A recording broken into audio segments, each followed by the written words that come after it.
welcome to episode 88 of Flix and a Six. I'm one of your hosts, Anthony Costanzo. With me, forever and always, the man, the myth. Is that you, Sugar Bumps? Alessandro Bielsi. Say hello, Al.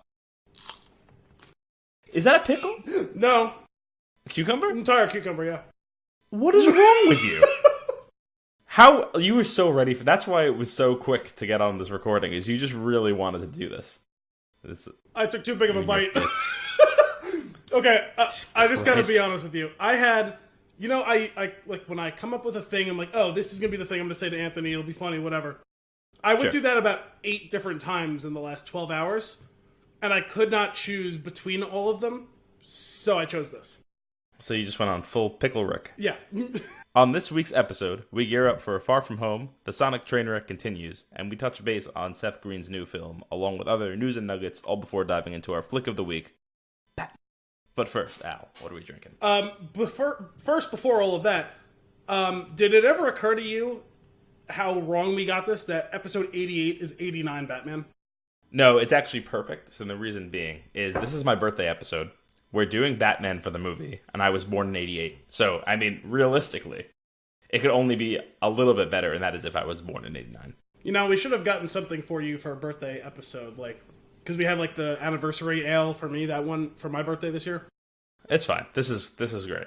The fact that we're doing Batman is the present.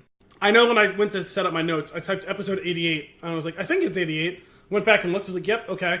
And then I was like, what do I title that my notes is 89 Batman. So it's just sitting 88:89 Batman. 89. I like it. And I'm like, I feel like we had a missed opportunity here. I feel like it's going to say that way when it actually gets posted to some degree. Yeah, it's possible. Episode 88-89. That's not confusing. Anyway, getting back on track after I derailed myself. I didn't even derail you that well with the cucumber. You did it to yourself. The freaking cucumber.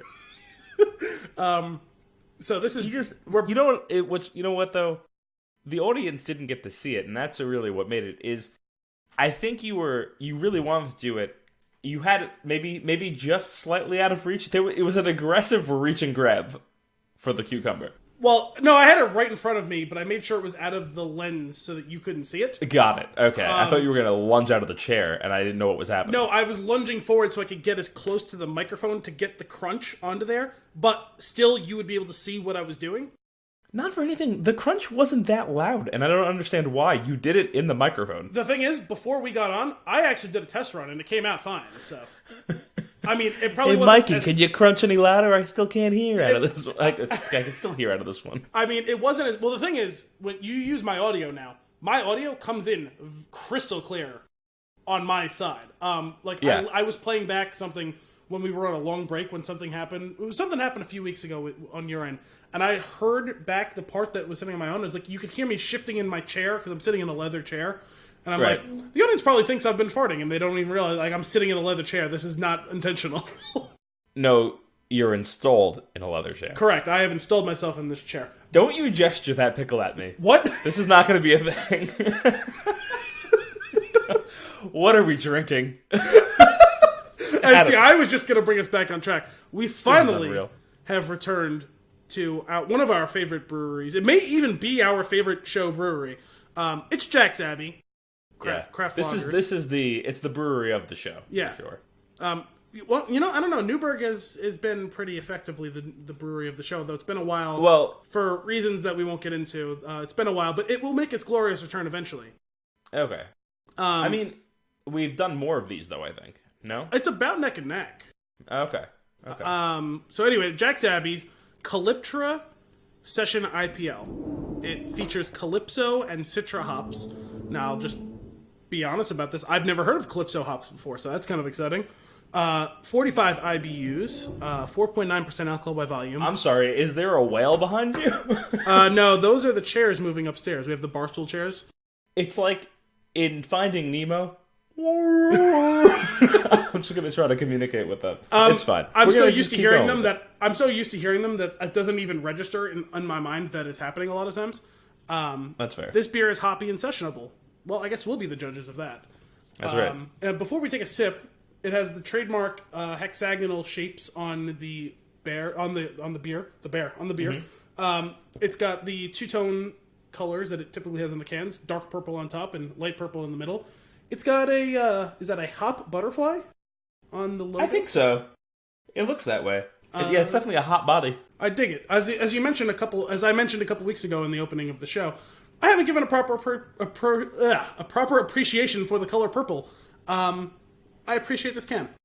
A proper appreciation for the color purple. Man, I only said that this was great because of the jacks. I didn't even consider the purple. Yeah. This is going to be fantastic. Cheers. Let's take a sip.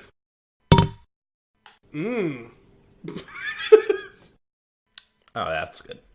What are you doing right now? Are you licking the inside of the glass? Yeah, well, so when my beer exploded, guys, before we got started, both of our beers exploded wildly when we opened them. Yeah. And so there was a lot of head to it, and it's got the type of head that there's like a shit ton of retention on the side of it. And I'm just trying to get it off there because it's going to turn into that weird crust and it's not going to wash nicely. True.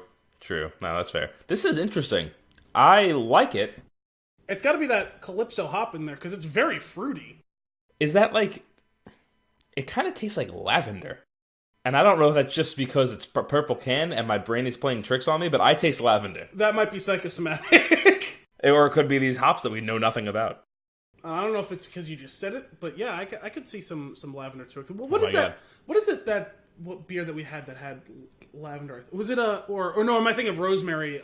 In the Herbe de Provence one, or it was the Thyme. Was it thyme or Thyme. Something like that? It was the saison from that was good. Goldfish Head. And then after you said it, that's all I could taste. Yes.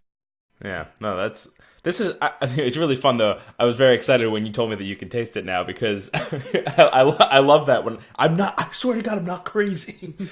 There's definitely lavender in it, but and maybe that's what the purple's all about. Yeah, it would make sense. Man, they like the least good of the beers that they've done was still rated very highly for us. Yeah, no, it's this is we're gonna go with thumb up on this one. Just one thumb? One thumb, and I want to be clear that a thumb up is a very good rating because we're talking out of 5. Yeah, I guess so. The 2 thumb needs to be reserved to mean something. So 1 thumb means 4 out of 5 then? Yeah. Okay, that makes sense because I was going to put this on a 4 on Untapped. Oh, I'm starting to actually use my Untapped, and I am. Or at least yesterday you were. Yeah, and there was taunting. There was an excessive number of Magnify brews going down real easy yesterday. Yeah, it was a wonderful surprise. Excessive amount of passive aggressively tagging me because I hadn't technically wished you a happy birthday yet. Honestly, it was more about the show than you. Yeah. Speaking of Untapped, while we're on the subject, guys, we mentioned it a couple weeks ago. I'll mention it again here. You can follow us at FLI6 on Untapped, and I bring it up because a couple of the breweries that we featured on the show have toasted our check-ins, which I think is kind of cool. Here. I think it was 10 Bens, the one from Vermont. Do you remember that beer that exploded from the can without me opening it? Yep. And Oyster Bay Brewing, the one that had the Islanders beer that we did. Both of them toasted us on Untapped. And also on Twitter in the past couple of weeks, Cricket Hill and Ninkasi Brewing have interacted with us a little bit on Twitter, featuring with our episodes that featured their beers, which I think is kind of cool. So we're getting out there. We're trying to be more involved with the social social aspect of this spin with the people society. But yeah, finishing off the topic on this beer specifically, this beer is really good. I would definitely drink again. Yeah, absolutely. I expect nothing less from Jack's Abbey. No, at this point, it's just like when you give me when I get my drop and there's a Jack's Abbey in there, the only negative thing is that it didn't come in pints. Well, a lot of their cans do. It's only one. A lot of the Jack's Abbey cans are pints, but this one was not. Yeah, that's what I mean. And it's a session. Is that what they mean? Is that what their version of session is? Half the beer? I think that's how they're getting away with this. No, I think it's because it's only 5% or just under 5. I know what they're actually doing. Awesome. This is very good. I'm a fan. Shall we dive into some news and nuggets? Sure, why not? Let's start with that Far From Home trailer, which, damn, was that good. Man, this has been a long week. I completely forgot about that already. We can't really say too much. I guess I know Endgame spoiler territory is here now because the Russos said that it's okay, and also this trailer. so if you're very excited for the Spider-Man Far From Home trailer, as I was, but if you haven't seen Endgame, don't watch it. Well, and they were smart too, because it's still been within that band of time where on the beginning of the trailer it says, "Hey, if you haven't seen Endgame yet, don't watch this trailer yet." That's pretty smart. I've never seen that before. Oh yeah, no, I appreciate it. And also it's you just adore Tom Holland. Yeah, he seems to have captured a lot of hearts and minds. Yeah, mine for sure.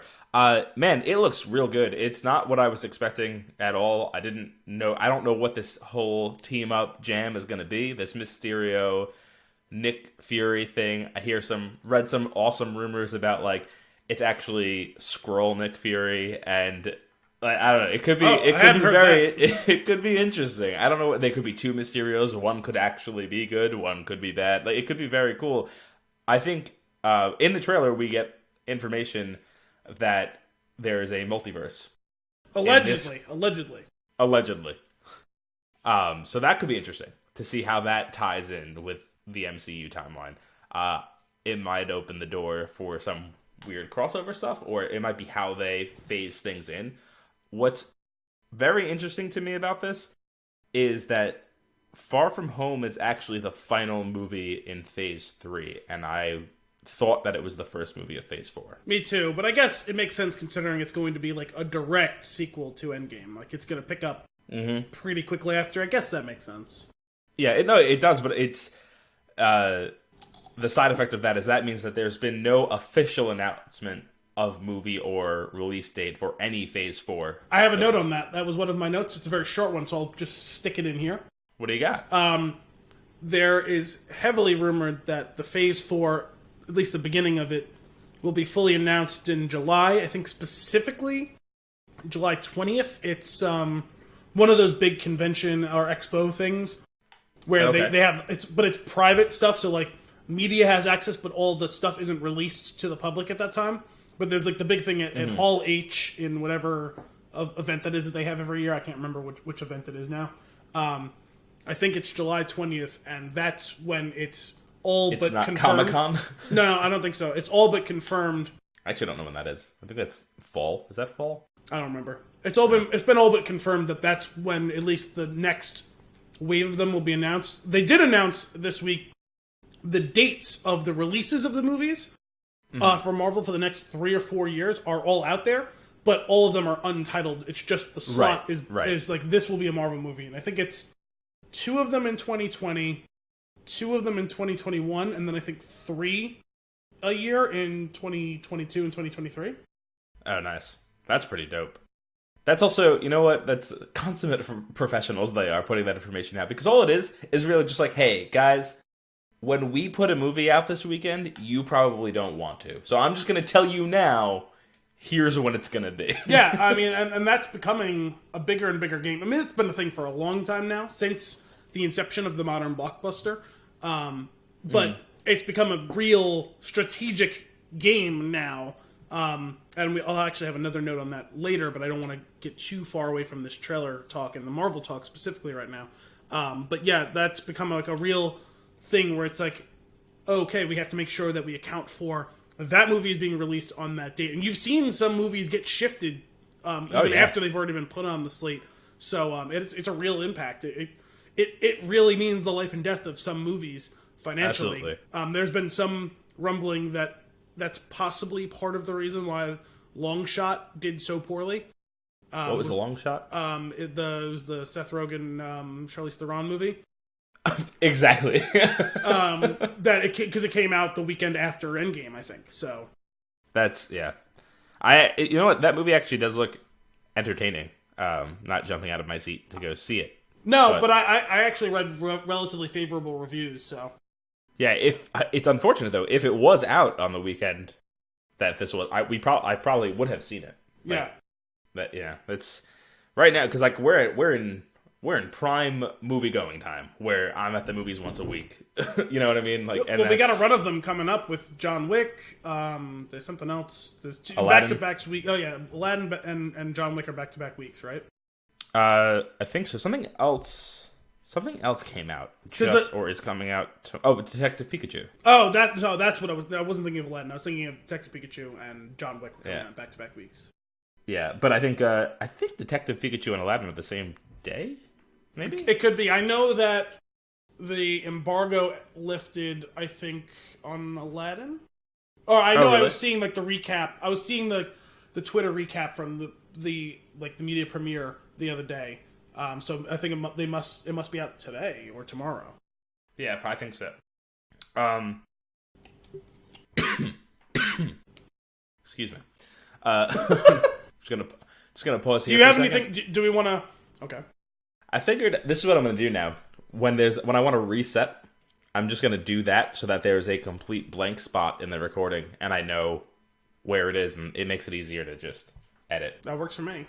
I'm gonna get back into it. Are you gonna want to pick back up with continuing on with the trailer, or are we done with that trailer? Yeah. No, I'll continue on with it.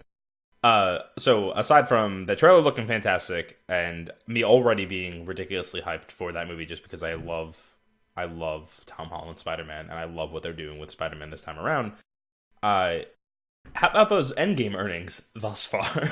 Well, I know this morning James Cameron sent a congratulatory note to the Russos about Endgame passing Titanic, which I thought was kind of cool and nice, and I guess now they all have to play nice considering he's under the Disney banner as well. Right. Let's see how that works out. Man, what's going to happen with those movies? Are those movies going to happen? I have a note on that later. Let's keep on with the trailer.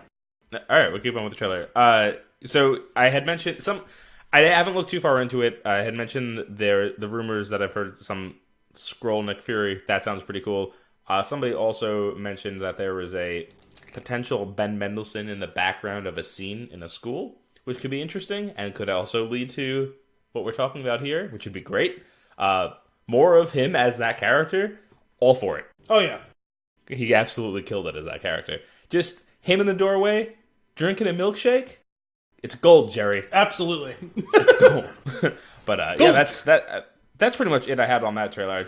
I'm very excited, and it's very soon. It's crazy. I'm pumped. Is it July 1st, I think? Ridiculous. Is it the 1st? I know they moved it up a few days from what it was originally supposed to be. I think it's the first week of July. I forget what day exactly. Okay. Well, I guess that's a good opportunity to pass the torch to the It 2 trailer that came out today. Tell me about it. Did you not have an opportunity to watch? I tried to give you enough leeway. I didn't. I figured you'd be excited since you seemed to enjoy the first one. You were excited for that one. I am very excited. Let's drop everything.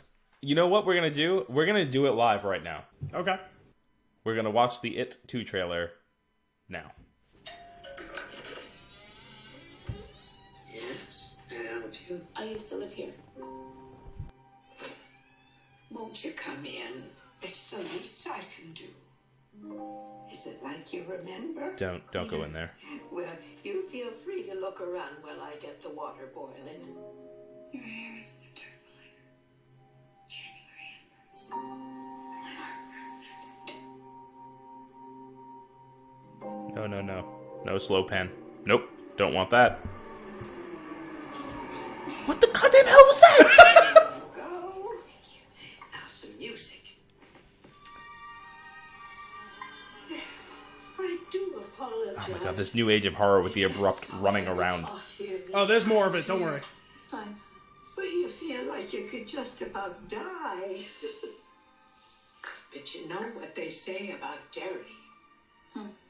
No one who dies here ever really dies. I heard Creep Show.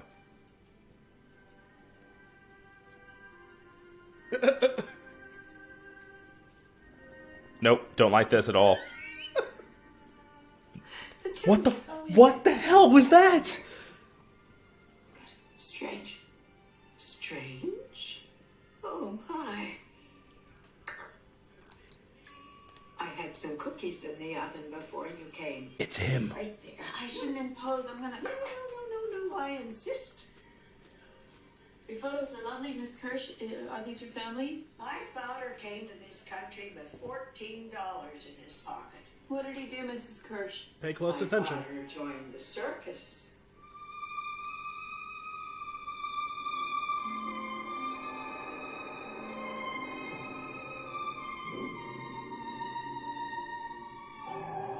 Stop.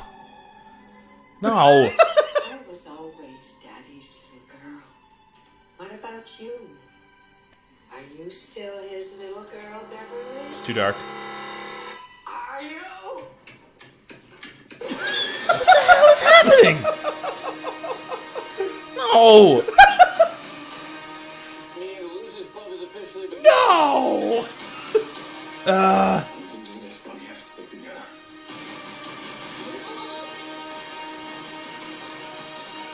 Okay. I'm very excited to see this. Nope. Nope. Don't like that. Just tearing his own face off. Hello. God. It's terrifying. Can't wait. September. This is amazing. I know, I'm just gonna feel like be- it creeped back up on us pretty quick. That's unreal. That looks really good. That's I'm. It's gonna be a little difficult to fall asleep with some of that. What was that? Was that a trailer or was that a first look? What is that? They said it was a teaser, but it was a full-length trailer.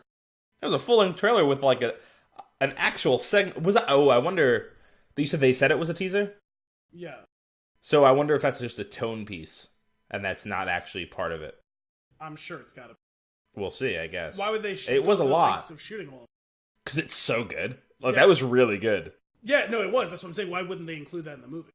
I don't know. There's that scene though with the old lady, long pause, just staring at her with a dead smile.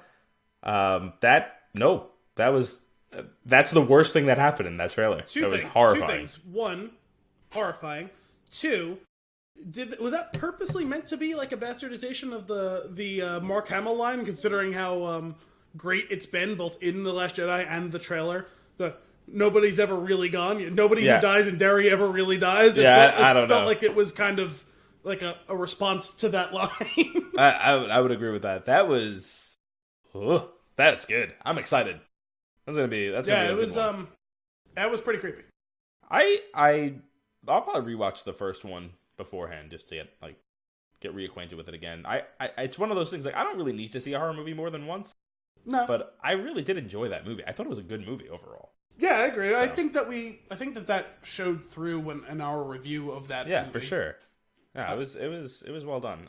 This is gonna be good. Also, I'm a big fan of James McAvoy, so I like seeing him in there. I gotta hear him do talk much a little bit more. in the. There was a little bit of a strange accent. Yeah. I heard that. You know what would be really great? Specifically because this is a sequel and he's playing the character older. But if he just full on James McAvoy accent was just there, and they just ignored it and just didn't address it at all. No one commented on it. He's Like, did you just study Scottish. abroad or? No, yeah, the character grew up to be Scottish, and that's it. Maybe one slight jab at him, but that's it. I'd be all for it. Okay. It's so ridiculous. That's like if Disney has that kind of fuck you money. Like if they wanted to do that and it was their movie. Like I'm waiting for the day when like the business execs are just like they get older and older and they just go cuckoo and then they start doing things like that. Man, that's gonna be a fun time. Well, I had said the ultimate fuck you would have been Game of Thrones if they had gone through with what would have been much better writing and had the Night King jet down to King's Landing while the fake battle was happening to distract them at Winterfell. And then it ended with him sitting on the throne, having murdered Cersei and everyone died and lost the Battle of Winterfell, and then the final 3 episodes were just black. Oh my god. The final shot of the final episode was just him sitting smiling on the throne, and that was it. That's fuck you money. That is true. They could have gotten away with it too. Yeah. Well, it would have They been could have better done it. than what's been going on. That's fair. Last episode was mostly good. Well, There it were was things. good for the first 2/3, and then the ending. There you go. Okay, undid that's pretty all much of what I'm the getting at. goodwill. Yeah, exactly. It's bad. That's And unfortunate. if you want to, like, it's just disappointing. I'm not mad. It I'm is. just disappointed. Exactly. The although Sunday should be the jam though. Should it? This though? Sunday because should- at this point, it I don't should be. trust them anymore. No, okay. It should be. I never said it will be. I said it should be. You know my second to last episode theory. It should be amazing. Moving on to Sonic. Again? Do we have to? We do, specifically because since the internet was so outraged with how Sonic looked, Sonic's Ben Affleck baby teeth looked. Correctly, mind you, correctly upset. Sure. No, absolutely. 100% agree. There were statements out that that's not the final way that he's going to look. He's going to look much different in the actual movie. This is obviously backtracking because of the visceral reaction that the fans had to it. What can you do? That's going to be the question that I posed to you. But before I do that, one fan said, tweeted out a picture. They've made some significant improvements so far to the way Sonic looks, and they superimposed Watto's face on him, and it was amazing. I was trying to think of a line to just drop it real quick, and there was nothing I could get that was it would have been any good. And I just watched both of the ones that he was in very recently, because I told you I was having my sister sit down and watch all the movies, and she's been a good sport about it. I've been very proud of her. We watched the second one the other night, and it's good because she's into it and interactive, and she asked me a couple times pause, hey, explain to me what's going on here, or is this setting up something later on? And so I'll be like, oh yeah, this is the backstory you're missing, or you know what? I'm going to hold off, just keep that in mind because it's going to matter a little bit later. Stuff like that. We tried to find some ways I tried to hint to her to okay, focus here. Yes, this is one of the worst scenes ever. It got to the point where when they left, I was like, well, sorry, when they first sat down with Padme and Anakin, when they first see each other again, I'm like, okay, this is going to be really cringy, but funny cringy. I was like, but then we're going to get a bunch of scenes from them that aren't funny anymore. And it's just bad. And I was like, so me and Dominic play a bit of a game where there's some lines that are so bad that they're now good because we found ways to co-opt them into something that we can laugh through the tears at. And so I was trying to hint to her, okay, one of those lines is coming up. See if you can figure out which one it is. And it would come out, and I would just hear, oh! So which line is it? Well, there's a few of them. There's where she talks about going to the beach and being on the sand, and I hate sand. I can't do the sand one. It's so bad. And me and Dominic do that one all the time. There's the one about not just the men, but the women and the children too. Slaughter them like animals. They're animals, and I slaughtered them like animals. Oh my God. There's another one too that's not up to the par of those two, but sure. Yeah, so I should have had a Watto line ready to go, and I didn't. So let's get back to the Sonic. Oh my God, thing. That's great. I mean, what can they really do at this point? Because I saw a picture. Someone took a still of the scene where he does the slow motion Quicksilver thing, where he's got all the missiles coming at him, and they just took him and they pushed the brow down and they made the sharp angled line up. Oh, so they turn him into the more aggressive Sonic, and it immediately looks like video game Sonic. It's okay, you're right. And at that point his mouth is closed, so you don't see the baby teeth. But just that tweak of the eyes, 100%. Here's my question: why don't they go full Space Jam and just give me the animated cartoon Sonic? That would have been great. Because sometimes a big budget is more of a curse than a blessing. That's fair. Because you feel like you have to justify it. So you get individually wavy Sonic hairs, which no one actually needs. And then you get Ben Affleck's baby teeth, because they're just sitting on someone's shelf somewhere. Because I just imagine they've been... they were removed and they've just been full implants. So those baby teeth They made a baby CG Sonic, and then that Sonic actually grew in the computer. But they forgot to code tooth growth. And that's where we lie. That movie's gonna be a train wreck. Moving on, a movie that's probably not gonna be a train wreck. Something that I'm actually very excited to see. Have you seen the trailer for Changeland? No, I have no idea what that is. Okay, so I'm gonna pull this up real quick so that I can give you the synopsis. This is Seth Green's movie. He wrote and directed it. If you listen to Armchair Expert, he spoke of this movie when he was on that episode. It was probably over I a year actually ago. listened to that one a month ago. So the synopsis is from IMDb, as usual. They shot it in Vietnam or something, right? Thailand. Or Thailand. Yeah. So while visiting Thailand, two estranged friends realize there's no rule book for finding purpose and meaning in life. That doesn't really give you anything. If you watch the trailer, you find out that his wife or fiance has of a long time has been cheating on him for over a year, and he goes to Thailand and he's like trying to live his life and enjoy himself, and working with this friend to do that and live there to and just have a good time. It looks heartwarming and just like a good indie style film. So it's Eat, Pray, Love for dudes? Sure. Yeah, absolutely. It does. It looks good. I love Seth Green. I like Breckenmeyer. He's in it. Oh, is he? He's playing the friend. Macaulay Culkin's in it. That's a weird trio of guys just to be in anything. Right? And Brenda Song is in it also. She's going to be the love interest in Thailand, from what I gather from the trailer. Interesting. If you're not familiar with her, she actually worked with Seth Green on Dads. Yeah. She was in that show. That show was actually really silly. I didn't ever get around to watching it. It only lasted a season or two, right? Yeah, it was quick. I enjoyed it. It was kind of fun. It's not a great show. It's not like, high class television. It was just entertaining to watch. She was also in The Social Network, if you remember her from that. Oh, I remember her from when she was a Disney star. Okay. My brother and sister watched The Sweet Life of Zack and Cody, and she was on that. Oh, okay. Cool. And then I think she did, the whole route where they do like, oh, you're going to do like the Disney TV movie, et cetera, so on. So she did a bunch of those things. But yeah, I remember seeing her crop up on Social Network, and I think something else as well recently, or maybe I heard she was being cast in something recently. I can't remember now. That comes out June 7th.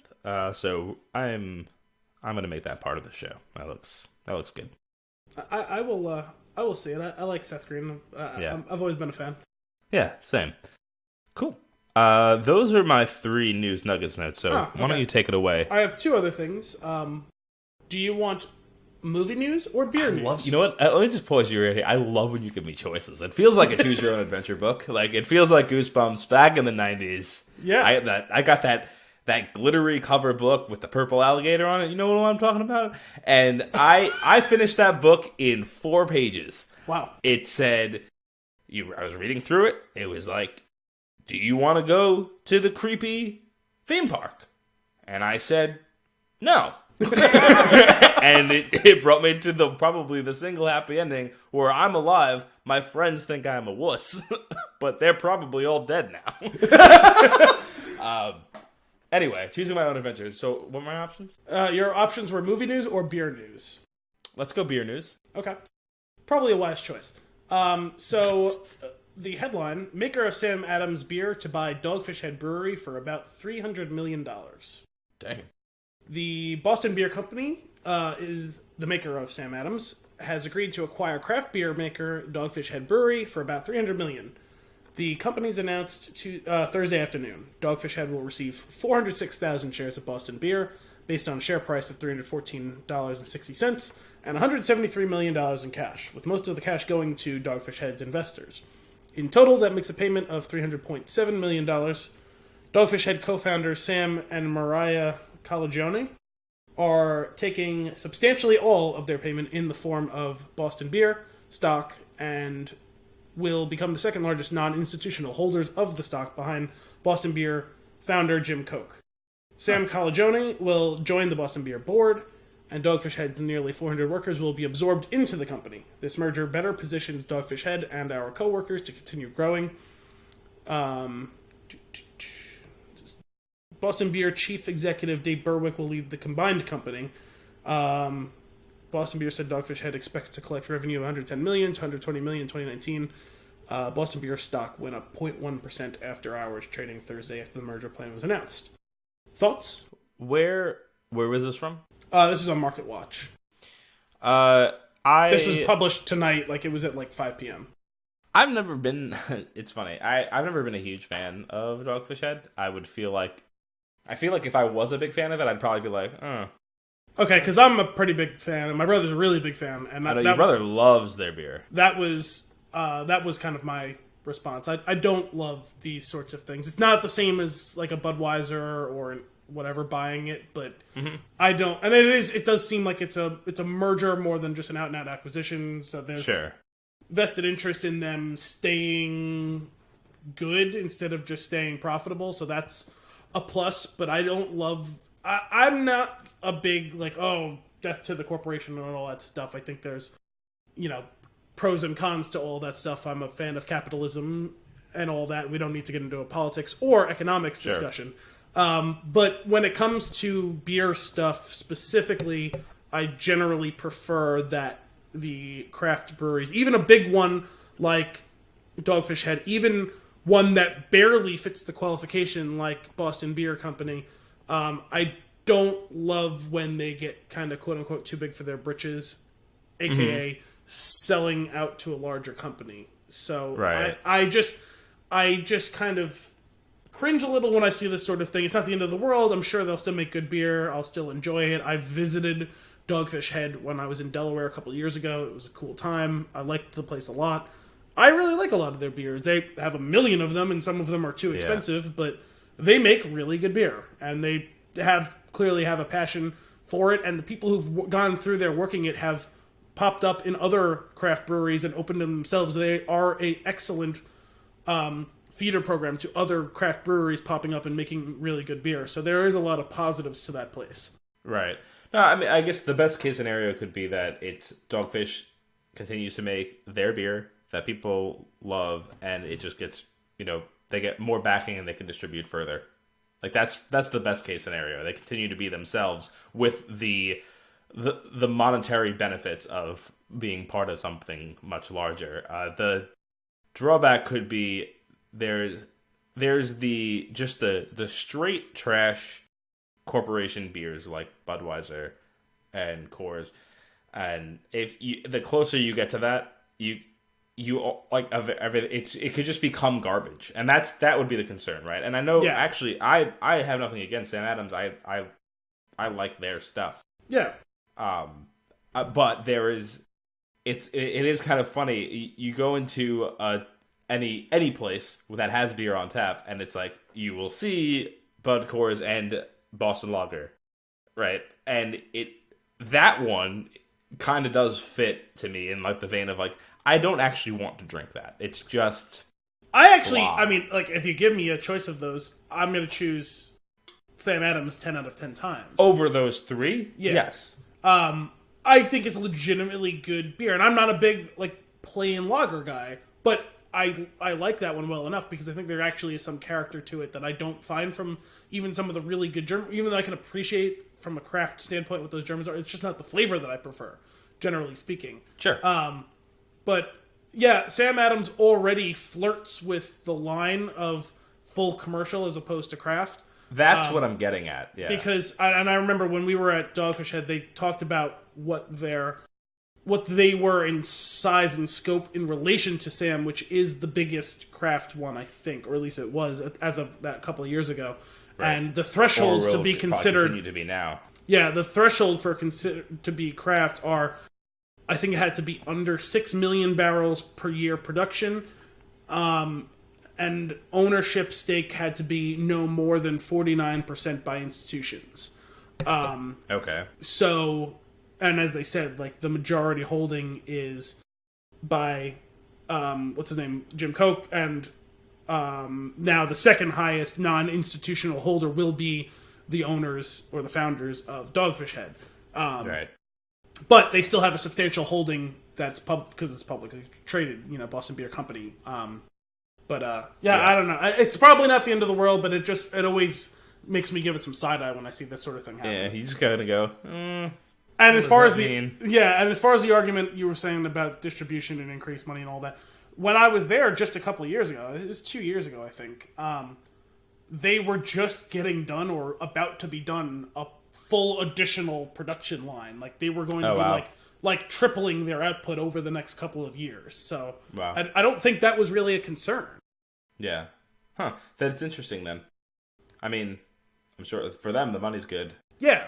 No, I don't begrudge people getting money, especially when they do good work. Like I don't begrudge them that aspect of it. It's just the way that this sort of thing goes tends to give me pause. Right. Yeah, well, I guess we'll see what happens. We'll have dominant quality control Dogfish Head for for the coming years, and let us know.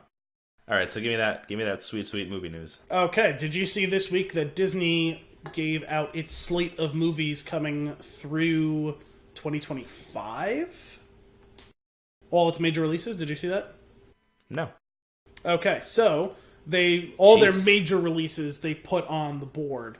Okay. So we have, in the next few years, the major ones in December will be, and the reason I brought this up is because you asked about Avatar earlier.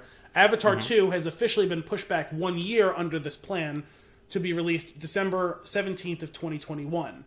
Then, in December 16th of 2022, we have an untitled Star Wars movie.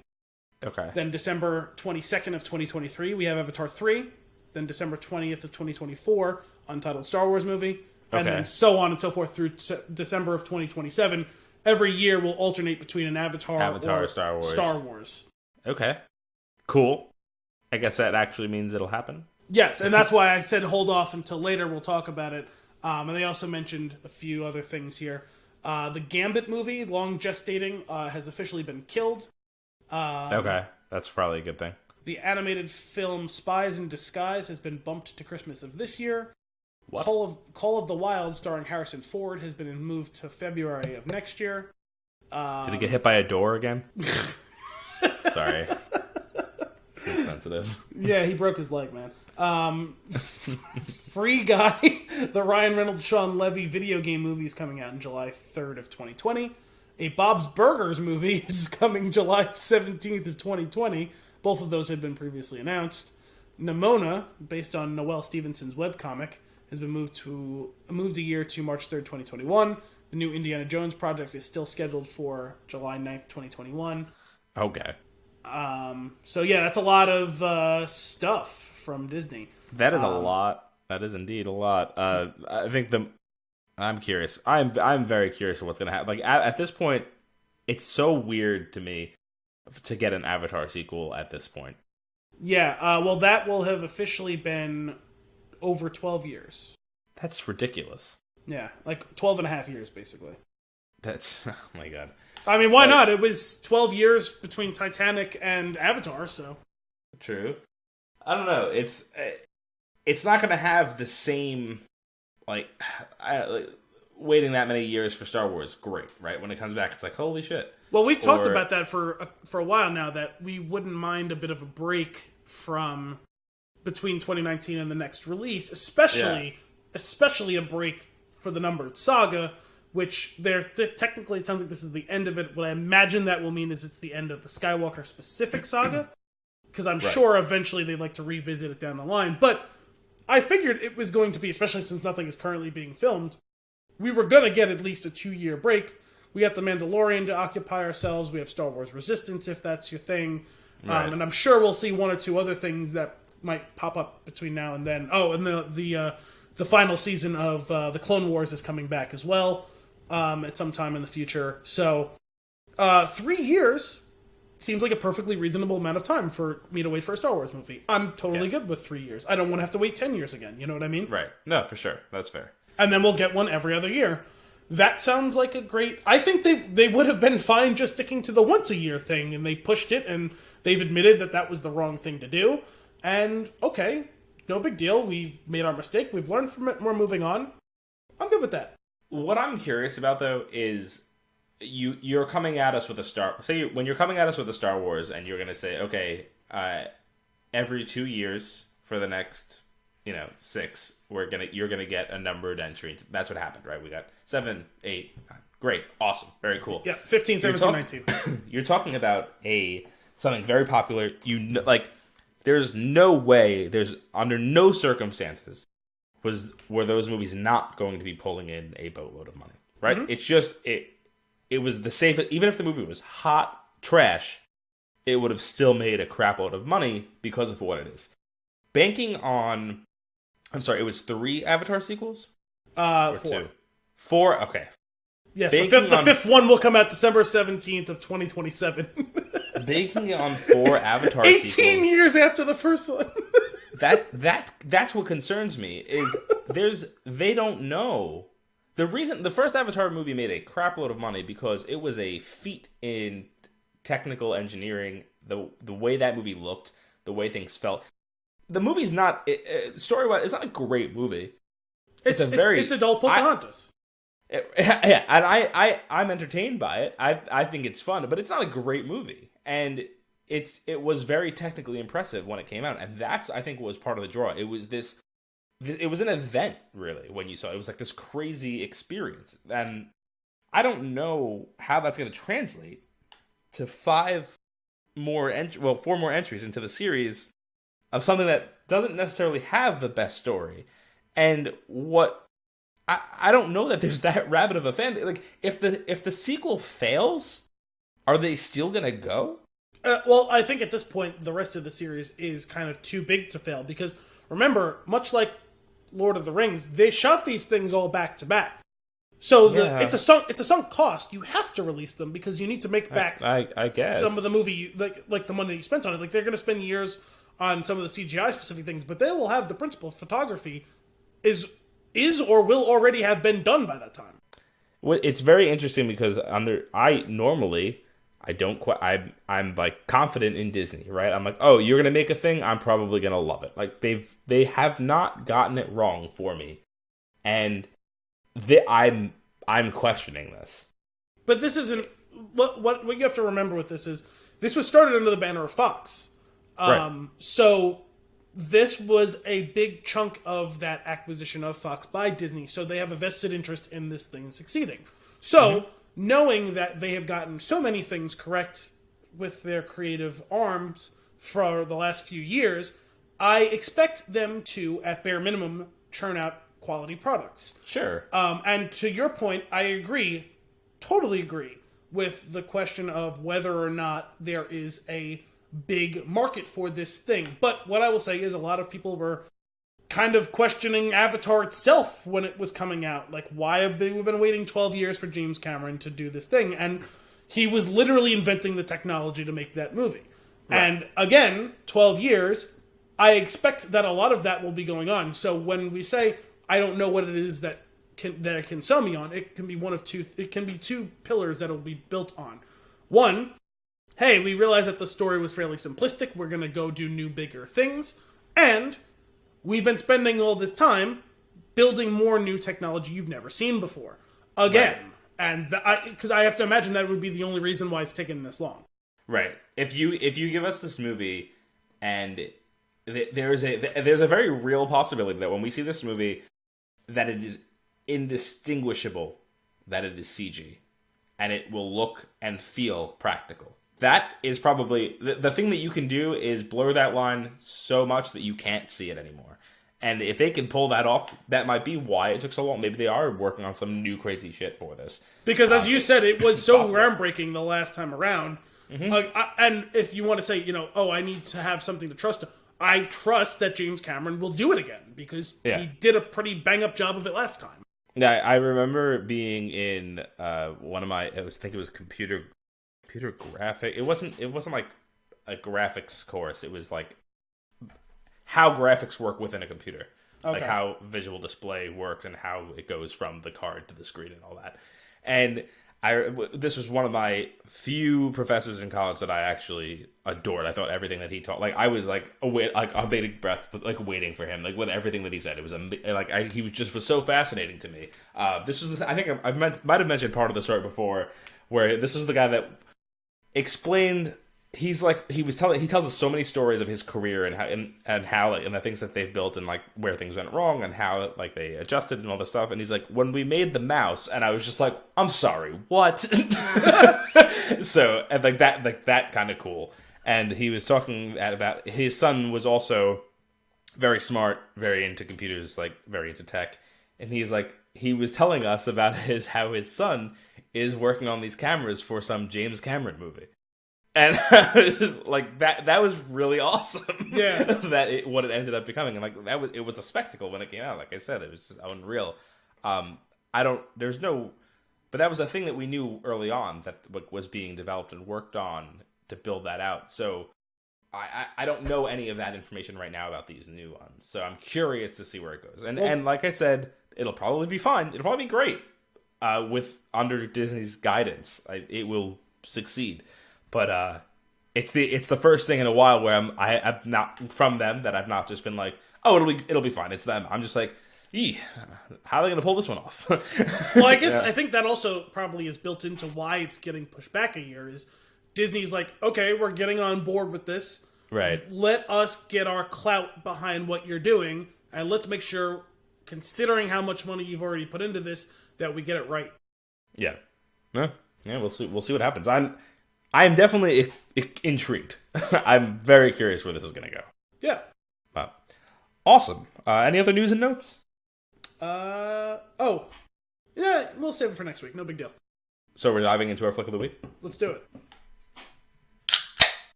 Oh, nice. Yeah, that's right. What is that? Hetty Topper. Oh, nice. Where'd you get that? Yeah. Barrett. Oh, cool. My cousin. He's moving to Vermont, and he recently brought back a bunch of beer from there. Wait, they're moving to Vermont? Yeah, they are. And he's like, he came to, we all went to my mother-in-law's house, and we were having a day there. He brought some beers, and he was like, I brought some extra that you need to take because we need to empty our beer fridge. So I was like, oh, okay, twist my arm. So that was a good day. We had some Hetty Topper, we had some Vocal Banger, and we had a few other ones from around Vermont. It was very, very good. So diving in to our flick of the week, the 1989 Tim Burton Batman. Now this is really just a treat for me. This is just wonderful. So would you call it a delight? It was a delight. Getting to see this on the big screen was really fantastic. They re-released it for the 30th anniversary. It was this Saturday. I went to go watch it. It started off my birthday week bonanza. It's been fantastic. Which is coming to a close tomorrow with Topgolf. It's going to be very exciting. Anyway, seeing this on the big screen for the first time was awesome. Watching it with Kim, who had not seen it before, great. Especially that she enjoyed it. That made it even better. It's a legitimately good movie. It's a good movie. It's got it like any movie. It has its flaws, and I'm sure we'll get into some of those. But let's do the IMDb synopsis of this because I think it's fun. The Dark Knight of Gotham City begins his war on crime, with his first major enemy being the clownishly homicidal Joker. Clownishly homicidal Joker. What was the line about homicidal artist? What was the line he says? Oh my god! At the art museum, yeah. I only was able to keep track of like 3 or 4 like quotable lines. Difficult. I figured you'd have much more of them. I don't have it, but because there's so many good ones in this movie. That whole like riff that he goes on in that scene where he sits down and he says, I'd like you to join me in the avant-garde, and you know, this whole thing. Consider her more of a blank slate. Little song, a little dance. Batman's head on a lance.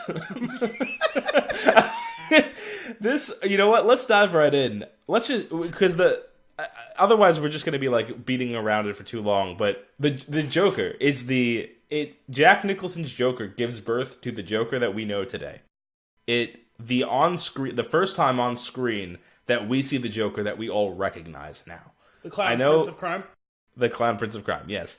And he gets the psychotic like actions down. You know what? Some of his best scenes in this movie by himself. Yeah. They're amazing. He has one whole scene after he's fried a guy. And guys, the movie's 30 years old. So okay, some of the effects do not hold up. Yeah. Also, no, I'm just saying, like, we're just going to talk about this movie. Yeah. The spoilers and all. After he fries the guy, oh, and what if we say no? Well, then we'll simply shake hands and walk away. Nobody wants a turf war. And he shakes his hand, and he's got, like, one of those ridiculous shocker things on his hand, but instead it actually does electrocute the guy. Turns him bright red, which I don't, and then he just bursts into flames. Fantastic. Fantastic lead. Woohoo! Got a live one here. he's so ridiculous. So now here's where this is one of those scenes that I didn't fully remember this part of it, and I don't know that I've necessarily ever caught it in this much clarity. But so fried guy is sitting at the head of the table, and everybody else has run out because they chased them out. And Jack Nicholson is walking around behind him, and then he just starts reacting to nothing. And you realize he's having a conversation with the dead guy. And it's great. He has a one-sided conversation because you can't hear it, but he can, and he plays it very well that he can hear it because of the reactions that he makes.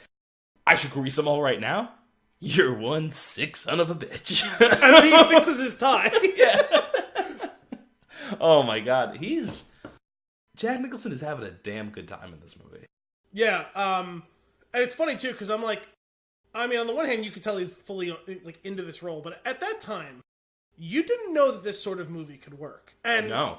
Sure, it's a little campy at times, though it doesn't go as much as it's Tim Burton, and Tim Burton is gonna get campy. It still lays off the camp, like compared to like it's the Joel Schumacher one. Like it's like it's actually surprisingly restrained at times, and it picks its spots. It knows when it should go full psycho, but.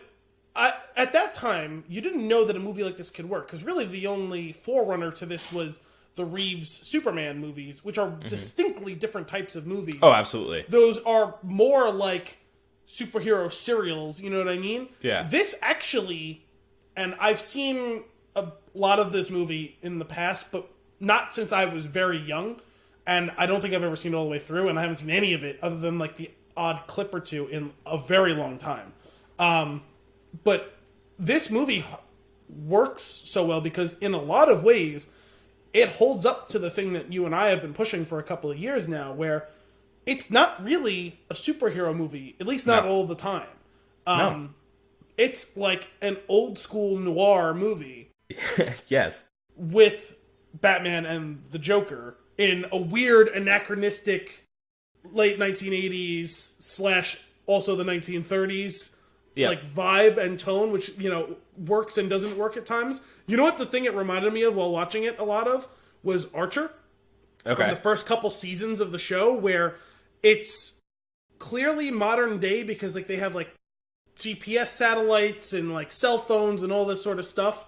But at the same time, it's a distinctly 1970s like office. Like the office is direct copy almost of some of the offices in Mad Men.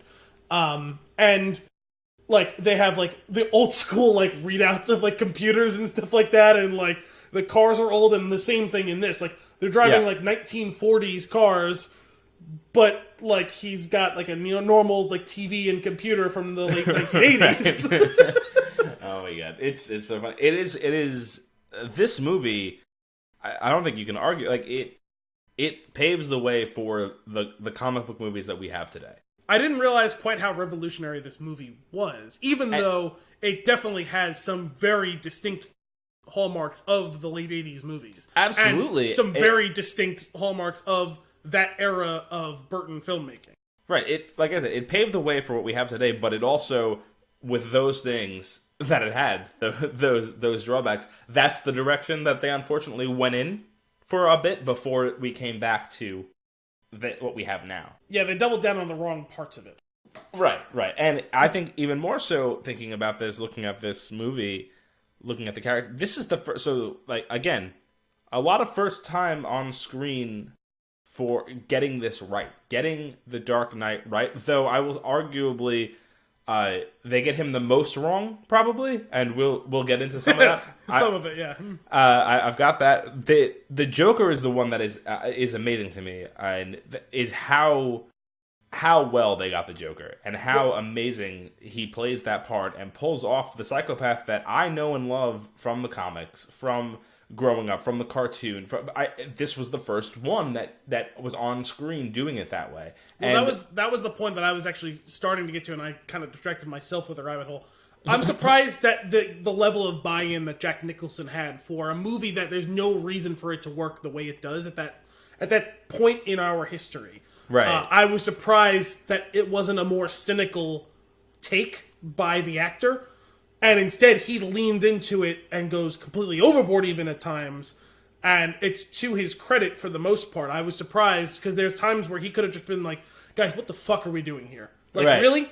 Or this is like when he pulls the revolver out of his pants and it's got a barrel that was down to his ankle.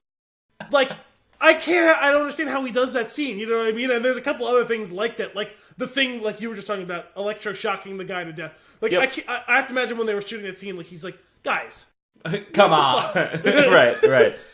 Oh my god, just him getting into it, taking this again, things that I love, the Joker that I love, the Batman that I love. It really all stems from, and I'm saying the on-screen version of it. It really stems from this, and I say that this paves the way for the comic book movie that we have today and how we build things. More importantly, and I didn't realize this again until rewatching the film, the Nolan Batman pays so much homage to this movie that it's so. First off, just the general style and craziness of the Joker, they took that, they turned it up, but they added a little bit more realism to it. That's how they reined him in the madcap slapstick stuff, and they applied to it a more late 2000s sensibility to it and the character himself. Exactly. It would be really awesome to watch a few scenes side by side of the 60s Joker, Jack Nicholson's Joker, and Heath Ledger, and seeing that transformation. It's unreal. Now, shot for shot scenes like the scene with the mob bosses where he shakes that guy's hand. That is the scene with the magic trick in The Dark Knight. Like that's what I mean. Like where it really is. The Dark Knight really was like, okay, let's make this movie now. Let's make it today. Let's make it how movies are made. And man, like it's so good. Well, they traded in the 1989 Burton whimsy for the 2008 Nolan gritty realism. Absolutely. The oh my god. So a couple of those lines. So yeah, he pulls out that giant ridiculous revolver. Later on, though, he retracts it, and that's I think that's just taking the joke even like just another step further. And then, without you, I simply wouldn't want to live. And he pulls the trigger, and the bang thing comes out. Yes. At times, this movie got surprisingly meta, which I didn't even know was a thing that was a part of movies back then. Right. Because, and that's, talk about homages, that's an homage to the 60s show with was it Cesar Romano? Is that who it was who played the Joker in the 60s? You got him. Gun that goes bang. Oh my god, it's so funny. How about, okay, so I know we're talking about like lines and scenes from the very end of the movie, and while we're here, one that I don't know that I've definitely heard it before, but like I really focused on it this time because I thought it was so funny. It was when we truly are Beauty and the Beast, but if anybody else calls you a beast, I'll rip their lungs out. I found one of the other lines that I couldn't remember. It was, the pen is truly mightier than the sword. He murdered a guy with a quill. Yep. Which, again, there's your inspiration for the gamble scene, right? 100%. That scene too. Like I like that the changes that he makes to his makeup and like he does like the little lips, the little clown lips in that scene. Oh yeah, because they were all the mimes, right? Yeah. Oh my god, it's so funny. Man, he's out of control. What kind of a world do we live in where a man dressed as a bat steals all my press? Also, I love how during that scene, that was the one where he had the huge boxing glove shoot at the TV, right? Yep. Yeah, mounted. Which was on a mounted cannon sitting right next to him that he pulls the trigger on. And if I remember correctly, that's the second time he destroyed the TV. The first time was with a flare gun. I don't remember which one came first, but yes, he shot multiple televisions. So another funny thing is, I don't know if you picked up on this, but his henchmen, did you notice their Joker patch? It took me a while, but yes, I eventually did. And the cards on the sleeves. Yeah, they have the animated Joker, that we know and love from the comics, as the patch of their Joker henchman-ness.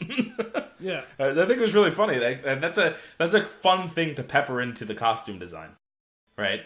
And another great... I laughed real hard at this especially because we had watched Mallrats recently and we did the episode on it. Where does he get those wonderful toys? Yes! It's so good. Oh my god. There's genuine envy in that line. Yep. Oh, absolutely. You know what I love also? At the end, when he's... they're going over the city, they got the balloons. Oh, wait. Sorry, let's stop there because that was one of the great lines that I was considering for the opening. My balloons. He stole my balloons! He stole my balloons! Well, the first one is just... it sounds like an actual dejected 5-year-old who lost his balloon that he got at the circus. Like, my balloons. And then it comes back again. He stole my balloons. And then it comes back again, and then he goes nuts and he starts screaming. Oh, my God. Carl, give me your gun. Bang! I felt bad for... Was it Bob? Was that his name? Right? I think it's Bob. I said Carl, but it's... Yeah. Oh, my God. That just... One of the best, maybe his best scene, is when he grabs Bob's shoulders. Oh, that creeped me out so much. Are my number one guy. What the fuck was he doing? He was making fun of... Oh my God, why can't I remember his name? Was he making fun of Jack Palance? Jack Palance did it to him. Jack, you're my number one guy. He was doing that exact line. And what I want to know is, did he just do that? Did he pull that out from watching cuts? Like, that makes sense because I watched that scene and I was like, that had to have been some sort of creepy improv because there's no way they just put that into the script. You are. There's another line that was pretty obviously, at least I thought it seemed obvious that he was improving when at the very end when they're dangling from the balcony and he had pulled the two of them down below him and he's laughing at them and he turns and he looks at the gargoyle and he goes, What are you laughing at? And then he turns back to them. Yeah. Like getting the crazy laugh, like bringing him out to life. It's Jack Nicholson. He did this. You know what? Some of the laughs actually. You know what it even reminded me of? In a completely ulterior world here. Well, I don't know what I just did there. Alternate world. Here. he could have been the Emperor as well. That laugh would have totally worked. And if he could buy into being the Joker, why couldn't he buy into being Emperor Palpatine? Yeah, no, that'd be great. Not that I would ever want to change from Ian McDiarmid. I'm just saying, in an alternate world, he could have done it. If one other person's going to do it, we'll allow him to be. I didn't realize that Jack Palance was in this movie. I saw it and I was like, oh my God, what are the chances? Don't forget your lucky Jack. He's over the top dramatic too. That scene where he kills him. Okay, something really awesome here. He walks. That's the sugar bumps line. Yes. No, sugar bumps. And so he walks in, and he's in the shadows, and he's got this hat on. And this is a great scene, because this is I think it's the Killing Joke. The scene where he walks in he has like it's not the exact outfit, but he has like a similar type of hat, but it's much more dramatic in the cartoon. Yeah, the wide brim hat and everything. He walking through the doorway with the light shining like that. That's like pulled directly. Like that's what's amazing to me is that's like a pulled from the page comic scene, which is probably like the earliest version of that on film. Because I don't remember feeling that way about any of the scenes in Superman. Like off the page, where this was like you freeze frame this and you just like it's a sketch like on top of a page. Like that's it's really well done. And when he comes into the light and you see him call me Joker, like I just gets to the point. Like I'm the Joker. I'm ridiculous. Like I look like this. Like they don't. It's funny because they don't waste a lot of time with things like that, and they do. There is a lot of there's dips in the pacing throughout the movie. Yeah, but I actually thought it was paced well. Overall, it's fine. There is just a little bit of hit or miss. What I do love about it. I would. I'm sure somebody's got the numbers on this. There's probably equal screen time between Batman and Joker. It might even be more Joker. If you're saying Batman / Bruce Wayne, then no, he takes it. But if you're talking Batman versus Joker, the Joker takes it. Yeah, and which I love because he's just so. I think that's the first time we're just like, man, I know this guy's the bad guy, but I am enthralled. Like, something I was going to bring up a few minutes ago, but you had a good point, and I wanted to let you keep going with it.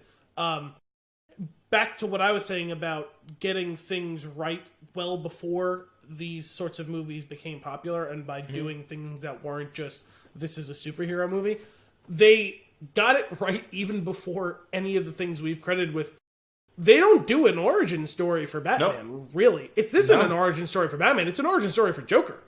Yeah. Batman is fully formed as Batman. Now, it's early in his Batman run where, like... Right, he hasn't had a main villain yet. we're agnostic of the existence of Batman at the outset of the movie, right? Right. But we don't get him running around in like sweatpants. Come on. Like, he is Batman. He's got his suit. He's got his toys. He's got his Batmobile and Batplane, which we don't see till later. Like, he is fully formed. We get a little bit about finding out about, Thomas and Martha Wayne dying and all that, but it's at the end of the movie. You know what I mean?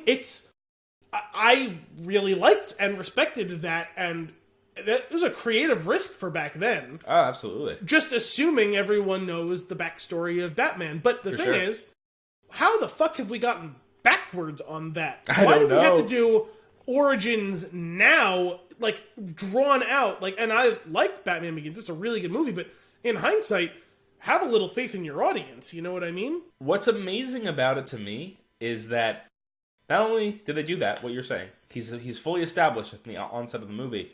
The movie starts off, and you think that's where we're going. You think you're getting okay, so this is going to be Thomas and Martha Wayne, this is Bruce, they're going to get killed in the alley. But no, it's just they're just mirroring what happened to him as a boy. And he gets to be involved now and protect them. Well, he doesn't protect them, but he avenges them. And that's where maybe some of the stuff they get a little a little bit wrong with Batman, and I'm not quite prepared to get into that just yet. We'll get into that a little bit later.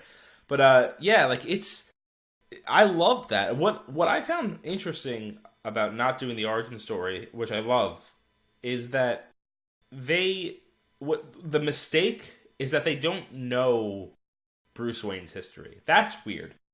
Yes. Well, I'm not surprised that Vicky Vale doesn't know it, because she's clearly a new entity in this story, but everyone else should. I forget the name of the guy she's working with. Alexander Knox. Was that his name? Yeah. He should know. Yeah. The average person should know. Like, she had to call and ask I expected when she makes that call, tell me what was special about this thing. I assumed the person on the other line was going to be like, oh, the Wayne kid. His knows parents were killed in front of him. Yeah. That's where Thomas and Martha Wayne were killed. Like, right. Yeah, sorry, this just popped into my head. Is the Batman when they redo the end of The Dark Knight Rises, and he goes, anyone can be a hero, even a man who puts his coat over a boy just to let him know. Yeah, no, I get it. You're Bruce Wayne. We've known I'm Bruce Wayne. I'm Bruce Wayne. Wait, really? So good. Oh my god. Let's get so. Well, actually, I sorry. Keep Yeah. that in mind. What you want to do next, but this actually is good because I had something about that. We're talking about some of the things that don't necessarily work because of the structure of the movie. There's an opportunity for a really powerful moment at the end of the movie that actually misses the mark slightly because of them choosing to do it that way, and it's when he says, "You created me, and I created you." Right? Well, before you go further, that's like the heart and soul of Batman and Joker that we know today. So yeah, that's amazing that they said that. But go on. Well, the spirit of that is right? The "I can't exist without you" thing, but the power of "I created you and you created me as well." That's the symbiotic relationship would exist to that fundamental of a level is a really powerful thought that actually misses the mark because the way that they show that relationship in the past actually was handled a little clumsily. Yeah, I agree. And because they waited so long for that revelation to come out, and the way it comes out is kind of confusing because he gives him the line, like, have you ever danced the devil in the pale moonlight? And they don't show recognition on Keaton's face in that moment. Yeah, they do. Well, they show like shock and confusion, I guess. But it didn't seem like that's the wait. What did you say? Now, granted, I'm watching this through the lens of already seeing it. Yeah, that's fair. This movie is for the rewatch. It's not for the first time through. I guess so. But it didn't. It struck me as sure. It was a cool line, and he's like, what? You know what I mean? Yeah, it didn't strike me as like I've expected more of like him to kind of crumble in the moment, and then you like, oh, what's that about? You know what I mean? And instead, it almost comes off as a throwaway line and a joke at that point. He goes, oh, that's just the thing I say to my prey. And we've never seen that before, you know what I mean? Whereas, No. It's the way, it's just the thing I say. And he waves his gun around right before he shoots. He's so crazy. Go on. But yeah, no, I felt that because I know this, how important their symbiosis is, it struck for me, but if I were a more casual viewer, I don't think it would have resonated at the level it should have for me. I feel like it was a missed opportunity. No, it resonates more for like the cult classic, the go back and watch, like if you're a fan and you go and look, that all this stuff is there, but it's not. That's what I'm saying. Yeah, sure. It doesn't feel I like... agree with you on that. For sure. That should almost be a Darth Vader, no, I'm your father type of reveal, and it feels like it doesn't live up to that. So it's funny because that's actually, I was gonna, before you jumped into it, that was where I was gonna go, was that line, just because I love the line, have you ever danced with the devil? It's amazing. First off, we hear the line 3 times, and it gets better and better each time. The first time is in Vicky Vale's apartment, and he says, have you ever danced with the devil in the pale moonlight? And he goes, wait, what? That's the scene that you're talking about. Wait, what? And then, it's something I say. When we see it in the flashback, it's much more dramatic, and I actually kind of like it. It's in a cool way where they slow it down. You ever dance with the devil in the pale? Like, that was really cool. The third time, though, the punchline that brings it home, tap, tap, excuse me, have you ever danced with the devil in the pale moonlight? Punch in the face! Like, it's such a good scene. And then so he's beating up on the Joker, and then he goes, pulls glasses out of his pocket. Wouldn't hit a guy with glasses, would you? Punch! Now that's where it gets, like, it takes a step back and goes into the slapstick, like the area that Joel Schumacher was like, I could work with this. Like, that's when we got some of that. But I mean, like, it's really funny. Like, you would never see that in a Nolan Batman. No, but no, because it went full Looney Tunes. Yeah, it really did. And there was one other moment that I felt kind of like where it was like, okay, you've been doing a good job of restraining, I don't want to call your worst instincts, but your maybe too aggressive instincts from the Burton perspective. The other scene was during the admittedly kind of confusing, he's just whooshing back and forth in the Batplane, not really doing anything. And he finally he snips the balloons, he drags them away, and then, not dragging the balloons, just of his own accord, flies up through the cloud cover. Oh, yeah. And makes the bat signal on the moon. Yep. And then flies back down through the clouds. Mm-hmm. And basically winks at the camera. Oh, yeah, 100%. And I was like, but why? Yeah.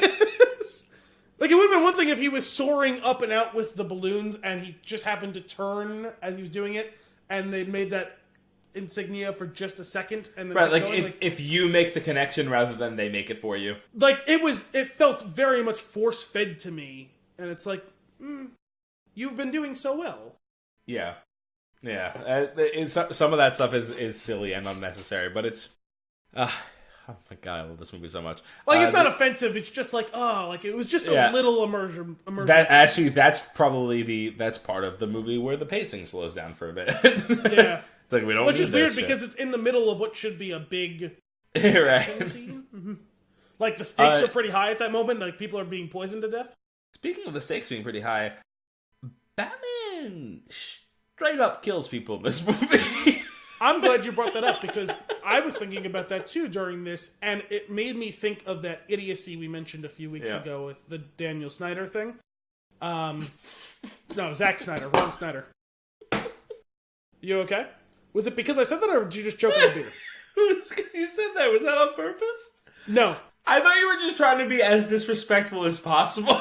No, so Daniel Snyder is the owner of the Washington Redskins. It's a person, a famous person who's would have been in my mind for other reasons. It reminded me of that scene in Accepted where Justin Long says 4 or 5 different names, and it's not the guy's name. Oh, I thought you were going to talk about when he calls it the South Harmon Institute of Technology, and he goes, "It's shit. Your school is shit."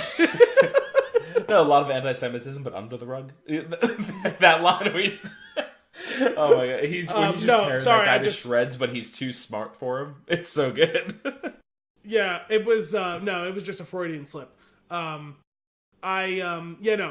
Zack Snyder said that idiocy about the fuck off Batman kills, like, see, this was an example of, oh, Batman kills and doesn't get off on it, because what it is. That's the issue with it in the Snyder movies, is that he's reveling in it in a way that even late stage Batman, haunted, cynical, and all that stuff probably shouldn't be, like, deriving pleasure from. Right. Like, if you just want to sell me on he's been destigmatized to the violence and gore, like, I can buy that read of the character, right? Sure. Where it's, it happened, as opposed to him turning into a full-on sadist. And in this case, the killings that happen are largely incidental, where it's like, it's just a thing that kind of has to happen, and then we're gonna move on. Or I'm not gonna kill you, but I don't have to save you type of thing, which is basically what happens with the Joker. Yeah. Right? Like, he didn't set out to murder the Joker in that moment. It just ends up happening. I can totally buy that. I didn't have a problem with it in this movie, because it all felt like collateral damage to him trying to do the right thing, as opposed to him, like, hunting down and filleting them. Right. It's, although there, like, intent matters. I completely agree. It's an example of them not getting Batman just right. Sure, and no one has to. You don't have to be perfect all the time, right? There's always going to be some sort of issue. And yeah, I was surprised by what the death toll was in this movie. He killed a fair amount of henchmen and the Joker, which is a little surprising to me. But none of it felt like an egregious choice. Right, but I think that's it's interesting to me, though, because that's what I think happened. Is I think the writers and director, I think they were focused on the Joker, and they got that character. They understood that character, but they didn't take that deep of a dive into Batman, because otherwise they probably would have shot the scene differently. There's only 2 scenes. They probably would have shot them slightly different. Like, there wouldn't have been a machine gun on the Batplane, and he wouldn't have blown up a building with a bunch of people in it. Like, those two things. Well, that's the big one, and that was the first one, right? Where he drives the Batmobile into the Axis chemicals and just blows it up, and the Joker says something about, "Hey, looking for me?" But he killed like probably 10 henchmen. Yeah. So like that wouldn't have happened. They might have like reworked that. The other thing is they wouldn't have made it that Bruce Wayne is an unknown. They would if they understood the character a little bit more, they wouldn't have done that. Well, the other thing is, it seems like this Bruce Wayne was actually a self-made man. That's what's weird about it. Yeah. Because Thomas Wayne was just a doctor? Yeah, and they seem to screw that portion of it. That's what I'm saying. I don't think they fully get him. They fully get the Joker. They don't fully get Batman, which is, it's okay though, because Michael Keaton makes it work. It's still good. And it's still close enough. What's interesting enough though, they get Alfred better than they get Batman. Not just that, but as much as I love Michael Caine and he crushed it in the role, Michael Gough is Alfred. Alfred. And part of it's because he beats him having 4 movies to 3, although he doesn't really get much screen time in Batman and Robin from what I remember. He was sick. But yeah, because he's like in a coma for the whole movie or something. He had the disease. Yeah, unnamed, doesn't matter. Yeah. Oh no, it has a name. I can't remember it right now, but it was part of the drinking game that got me completely trashed, and I threw up on the way home. Was that the intentional bad movie night that you guys did? Yep. Yeah. Okay. One of the rules was every time they say the name of the disease, you have to drink. Apparently, they say it a lot. They say it a bottle of bourbon a lot. But yeah, no, he crushed that role, and I think probably because it's a little bit more understated than Michael Caine's take. Yeah, I'm gonna paraphrase it a little bit, but when he says, I spent many years like regretting death.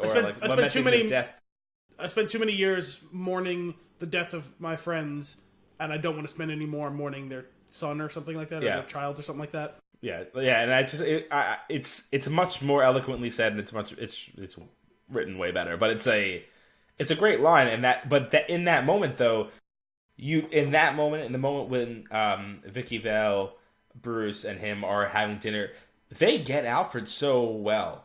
They get that character, and I love that. Like it's so good.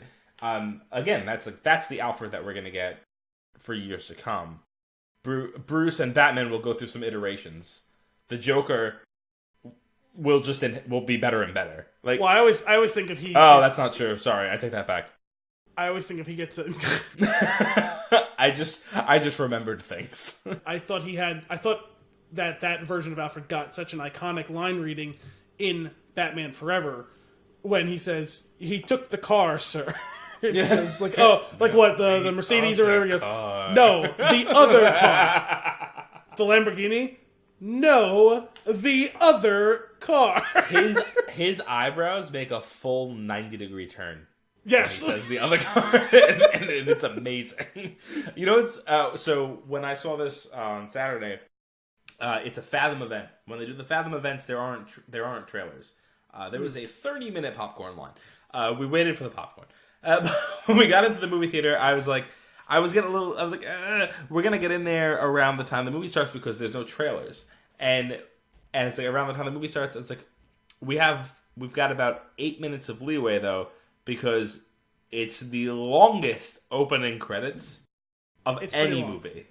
And it's just a slow camera crane through the Batman logo as we basically go through the credits for the entire film. And then the movie starts. Luckily, I knew that was coming. We had plenty of time for the popcorn. What I was saying to Kim earlier than that, though, is, oh man, it would be really great if they also played an old commercial before the movie. Because if they did the Alfred Diet Coke commercials beforehand, I would have lost it, and I would have been really mad if I missed it. I don't remember those commercials. Oh, man, I do, because they on those VHS tapes. As I mentioned earlier, I own Batman a lot. Many times. Yeah, you do. So there's the recorded on TV, there's the VHS tape, there's the DVD, the Blu-ray. It's a lot. But Laserdisc HD DVD. Laserdisc HD. The UMD for a PS. It was a PSP. Mini disc. Video CD. Oh my god, love it so much. Getting Alfred right. Let's jump right into that scene now. Getting Alfred right in the kitchen, the dinner with Vicky. I think this is probably one of the better versions of the Bruce Wayne relationship. With Alfred or with a woman? With a woman. Vicky Vale. Vicky Vale. I think they did a good job. Did I send you that video? Is that? I don't know. I know of a thing. It was the scene from the pilot episode of Chuck when Yvonne Strahovski's walking in, and Chuck's friend bumps him. He goes, "Oh my god, dude, Vicky Vale!" And he goes, "Vicky Vale, Vicky Vale." Yes, I've seen that. What I love about, first off, they go on their date. They have their date in the dining room. They're sitting, about 1.4 miles apart from each other on the longest table ever created, which is great. Now that is very Tim Burton, right? That whole room. It's the Burton obsession with MC Escher, where it's like the point of view changes, and so does like the perspective, where it's like they do the scene from up above, and it's like, yeah, they're like a full football field length apart from each other. And then they shoot the scene from behind him, and they're like only 15 feet apart. Yeah.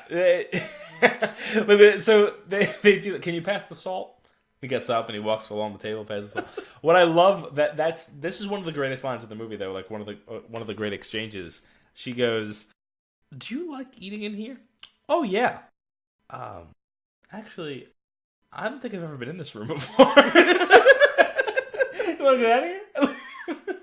That was ridiculous. But the first time they meet at the benefit, which I always love that in these Batman movies, the expensive benefit where they're raising money and there's just a basket of money. Like I love it. They're just throwing cash in a basket.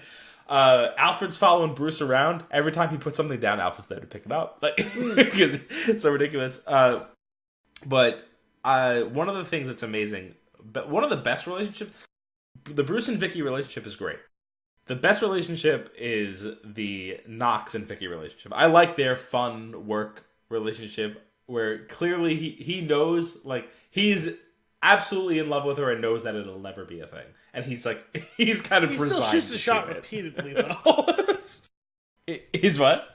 I said he still shoots his shot repeatedly, though. Oh, repeatedly, absolutely. But it's funny. Will you buy me lunch? I eat light. He's so funny.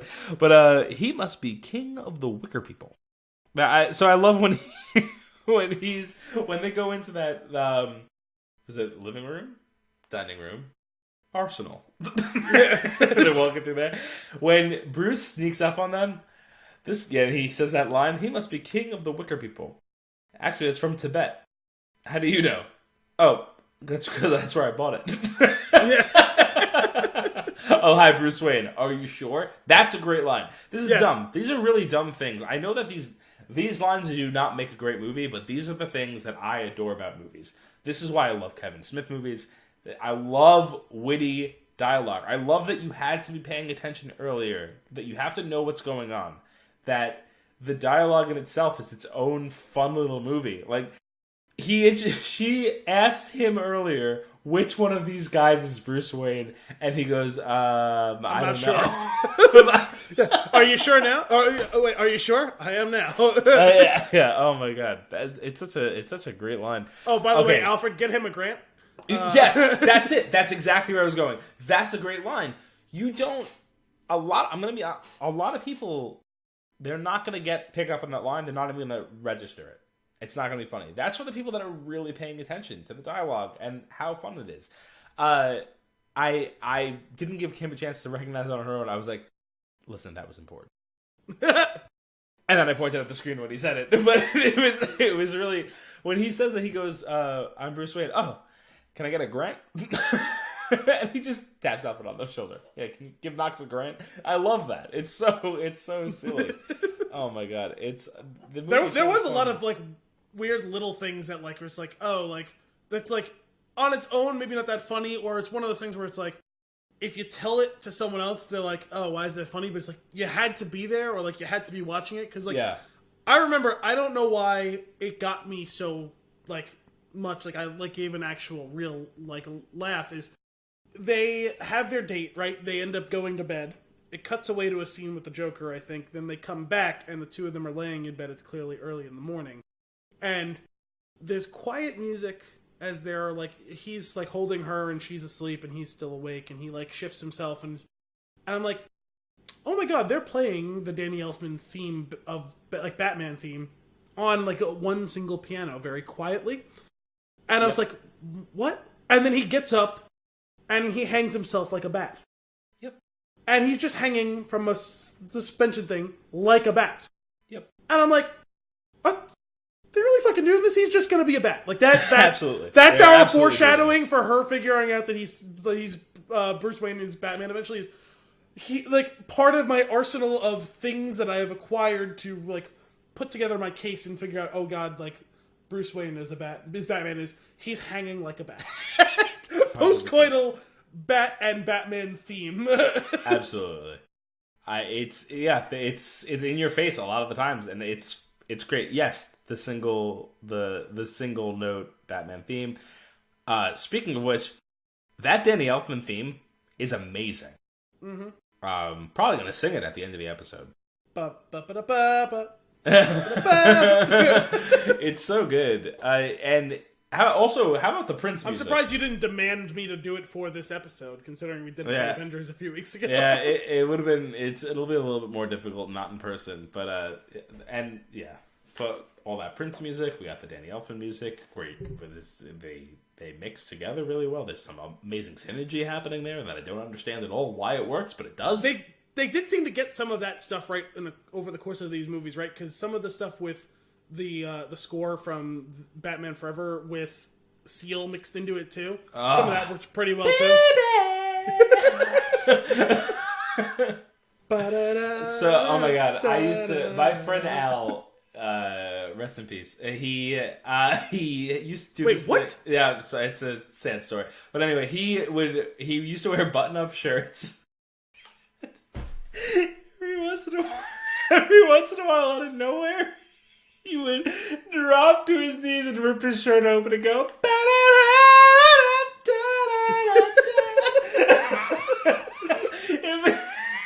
was so good. He would always pick those moments very well. Baby! Oh my god.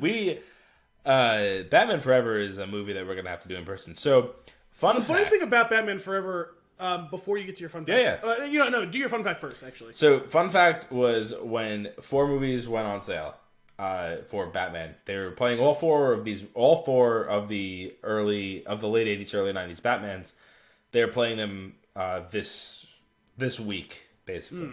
And I had a choice. I was like, oh, you know what? I actually want to go see Batman Forever. Like, that's the one that I wanted to go see. I didn't choose 89 Batman. I chose Batman Forever. And we bought the tickets, and then it was like, well, shit. We thought that they were all on the same day at different times, but it turns out that the Batman Forever one was on Mother's Day. So we've then returned those tickets and bought the other one. But, man, I love that movie so much. I do too. It's not as good a movie as this, but I do think it was a bit underrated. But the funny thing I felt when watching this movie was, oh wow, there's kind of a precedent for The Force Awakens being like not a shot for shot remake, but a beat for beat remake of A New Hope, because to a certain degree that movie Batman Forever feels like a beat for beat remake of this one. Interesting. I will have to rewatch it with that context. You get an origin story of the villains. Right. Him already a fully formed Batman.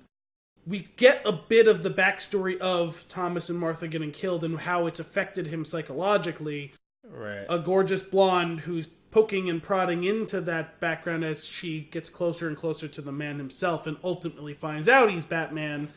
And this kind of slow, one of them is more of a noir, the other one is more of kind of a psychological character study of the man, building and building and building to how that person is going to become a real adult. One of them kind of breaking out of his shell of being a loner, the other one taking on a foster son, both of them learning how to love, and then building to the point of saving the day at the end against the villain, where the most scenes and the best scenes are of the villains, and often of the villains completely absent of Batman. Right. I feel like they fit the same big picture formula, even if it's not an actual shot-for-shot remake, in a lot of the same way that The Force Awakens mirrors A New Hope. I do love this concept of, like, let's not put Batman on screen too much. Let's let him be this entity. Let's let him be this mysterious... Let's let him hide in the shadows. Yeah, which is what we do in the shadows. That wasn't even what I was going for. I love that. I think that this movie obviously sets that up. That's carried through. There's very little there's little Batman in the Nolan trilogy. Like it's more Bruce and the story and the other characters. I think I lost my train of thought. Where I was going with that. Oh no, I didn't. I'm back. Sorry. So no, there was like a 6-part animated short. Right, there were 6 animated shorts, and they all did a different version of the Batman. And I don't remember when it came out. I think it came out around that time, like around the Dark Knight, like era of Batman's. And what I love about it was it's 6 stories, and Batman is completely different in all of them. In one, like, he's a samurai. In one, he's like over the top gruesome. In one, he's like he is a bat, like he's a giant bat. Like, and what you find out is these are all accounts of people, of eyewitnesses. And they're retelling the story, and it's a game of telephone, and the story is coming to light. This sounds familiar. I don't think I ever saw it, but this sounds familiar. Like I remember it coming out. And it's just really cool because it's like, I love the legend of the Batman. I love the villains more on screen, but I love the legend of the Batman as this kind of just this thing that's there that it's like you can't really grasp it entirely. It's supposed to be shrouded in mystery. You want to know more, but you don't want to know all of it. Like it's just that was the part that Nolan definitely got really right, where it's what Batman means as a symbol is more important than what Batman the man himself does. Right. Oh, man. Man, did that guy crush it. He knocked it out of the goddamn park.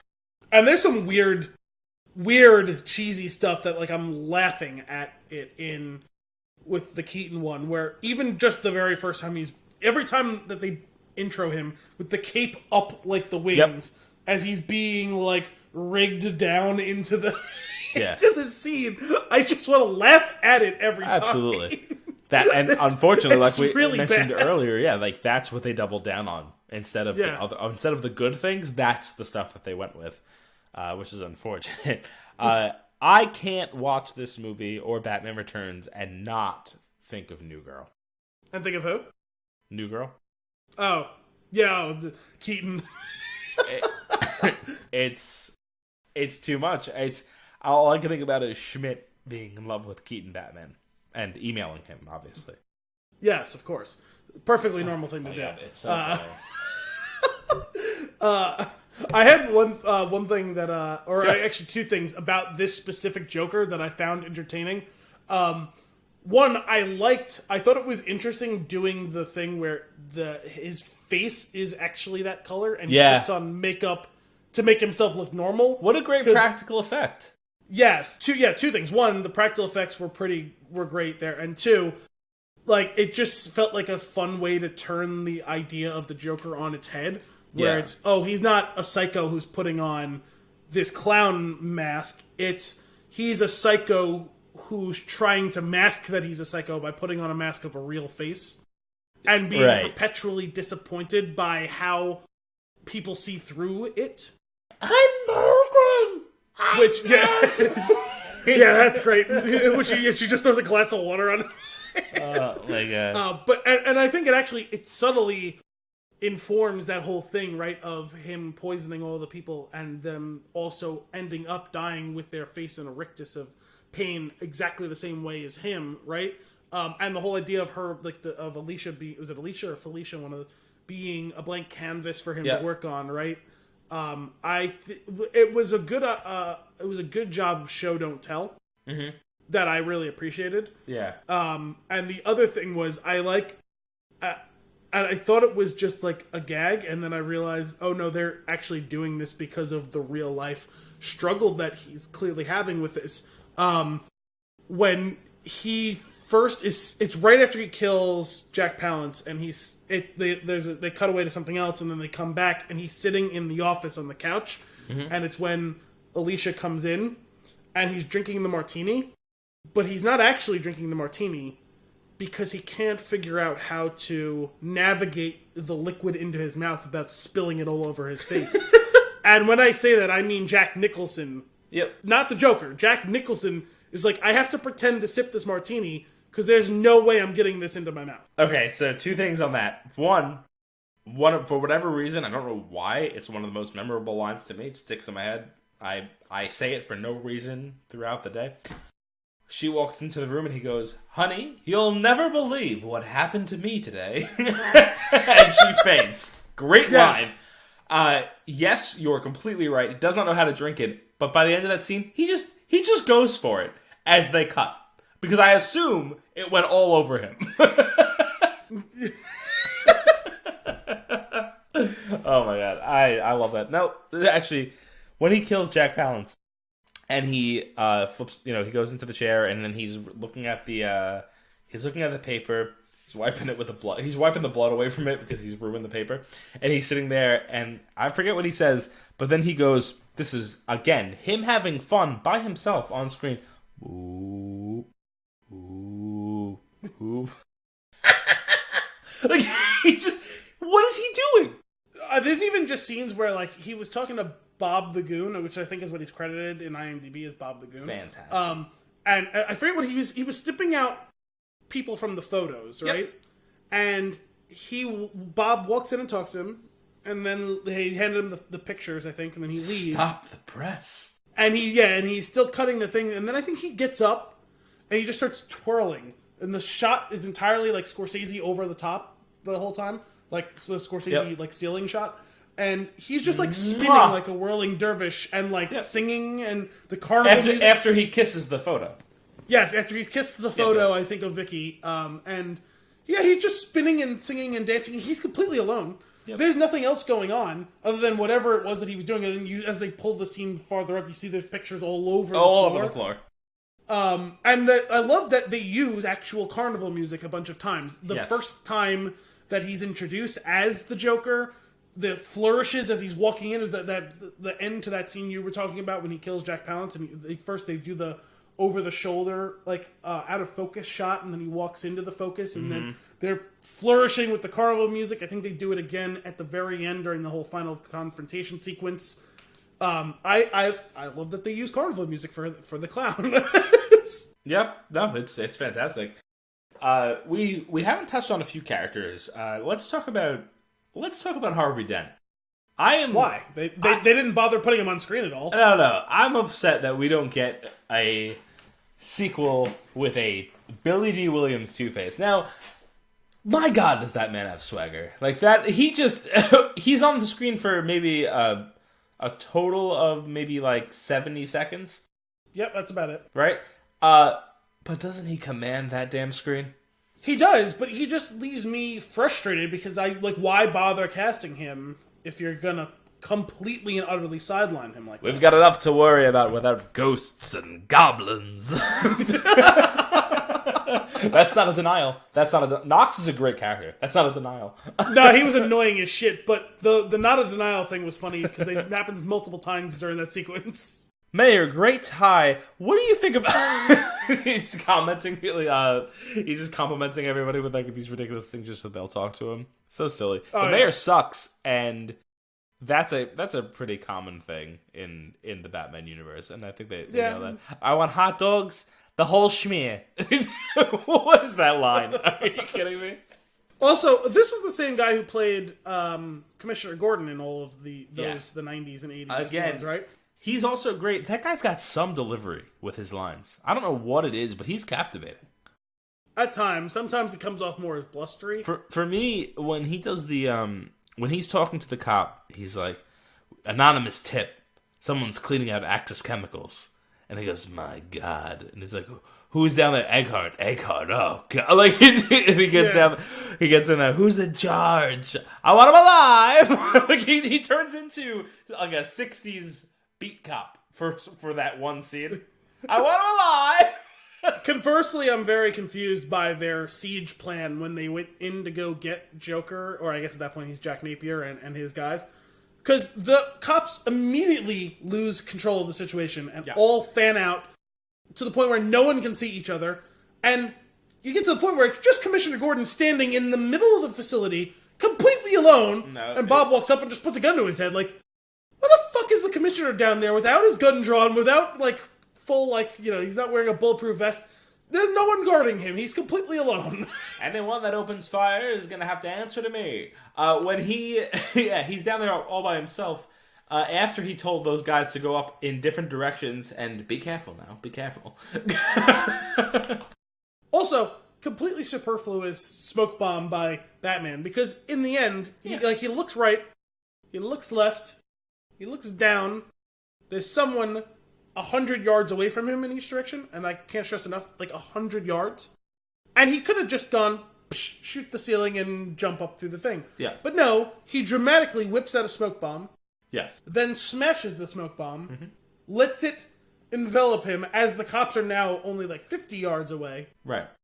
And then he repels up the thing. Correct. Is that not when everyone is within arm's reach of him and can clearly see which direction he's going? Right. The They smoke even bomb look now directly rendered up completely... to where he goes. Yeah, the smoke bomb is now rendered completely useless. Absolutely. 100%. But it's fine. It's fine. That ricochet was ridiculous, huh? Oh, pretty graphic, too. That was pretty graphic. Did that bullet go through his cheek? I couldn't tell if it was that or if it was shrapnel that had, like, turned his face into it's never been clear to me. Grated cheese. Yeah. That's always gross. I love that scene, though, where his hand pops out of the water, like, as a claw. And it's white with the green fingernails. After he falls into the acid. Oh, man. Yeah. As far as origin stories go, I enjoy this one more than others. This fits one of the ones that happens in comics, right? Or it's close to it? It's close to it, yeah. Yeah. It's the actual character before he's the Joker. I like better in this.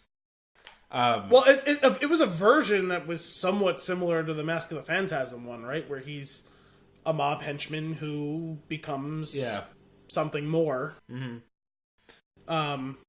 Yeah. I thought it was but interesting. not the origin story that they're probably going to go with in Joker, which is not going to be. Well, I don't know. Some people think that it is that one because it's whatever that one where it's the one shot of the Joker where it's like the bad day that turns him into it or whatever. That's the one that I don't actually care for. That's the one that people love, that storyline, and I don't. Is that the Killing Joke? Or? Yeah, I'm just not a fan of it. I understand what they're doing. I understand the open-endedness of the final sequence, but it's... Man, I didn't like that origin. I like the Dark Knight, the Nolan Dark Knight, unknown origin. That's my favorite. The unknown, but fairly well theorized about one. Yes, exactly. Like, I like that he's... I don't know, the development of that character through to being psychotic in The Killing Joke is not... I personally don't think that it's well written compared to some of the other storylines. And that's... I mean, I know that most people will disagree with me on that. That's fine. I'm just saying, for me personally, that's not the Joker that I love. I like where it goes. Yeah, I never read that one, so... I think the Joker that he becomes is fantastic. I think I actually kind of like the ending. I like the way that the story unfolds. I don't like the opening. I don't like the first act, basically. I don't like knowing what I know about the man that becomes the Joker in that graphic novel, but it's fine. Okay, yeah, I never read that one, so I'm not as... I mean, I know the big picture stuff about it, but I don't have much of an opinion on it because I never read it. Let's talk about Eckhart for a second. So do we have to? We do. Specifically for three things. The first line of when he meets... Well, the first one is when he meets Jack, and Jack gives him a bag with money. That money is in between 2 slices of bread. Was it really? Yes, it is. It absolutely is. As he unfolds the bag, and he takes... It's a money sandwich. He says he's had something for... Like, something that he's going to like the taste of or something like that. It's a sandwich with money in it. Which is absurd. It's just so absurd. So there's that, and then there's the whole... You ain't got no future, Jack. That leading to the line later of... Eckhart, think about the future. As he shoots him in the most dramatic death scene ever. Or at least the most... I was gonna say at least the most like disproportionately dramatic, where like that character didn't earn the dramatics of the death. Right. That was though, as far as like, you know, pulling a page directly from a comic, you could almost see the frames of that, right? The gun, like a frame with a gun, a frame with it having fired, a frame with a guy being thrown back against the wall, and then a frame where he's not in it anymore, but there's like a little bit of smoke. Like it's directly from the comic page, and I love that. But it's so silly. Who's in charge? Eckhart. Oh my god! I like that too. They get Gordon right to a degree here, where like he knows how corrupt his even his squad, like his precinct. He knows that shit's a mess, and he tries to do something about it. See, that's why I think I'm ultimately have been a little underwhelmed by that one, because I think of him more from Batman Forever, and he's kind of pointless and blustering in that one, most of it. So that's my more lasting impression of the character. That's fair. Schumacher. Let's see, what else we got here? What do you got? You have any the only other things that I really had notes for was just some of the Burton specific things that like are like very much like classic like looks and like feels for that time of his career, I guess, where like all the Gothic architecture and like a lot of the CGI stuff where it's like, oh, like if I just woke up and was looking at the scene, I would have had to try and guess, like, is this Beetlejuice? is this Batman? Is like, Sure. what am I looking at right now? Yeah, absolutely. Like, this could be anything that he's like ever made prior to the year 2000. There's no diorama, though. There's always one of those in his movies, isn't there?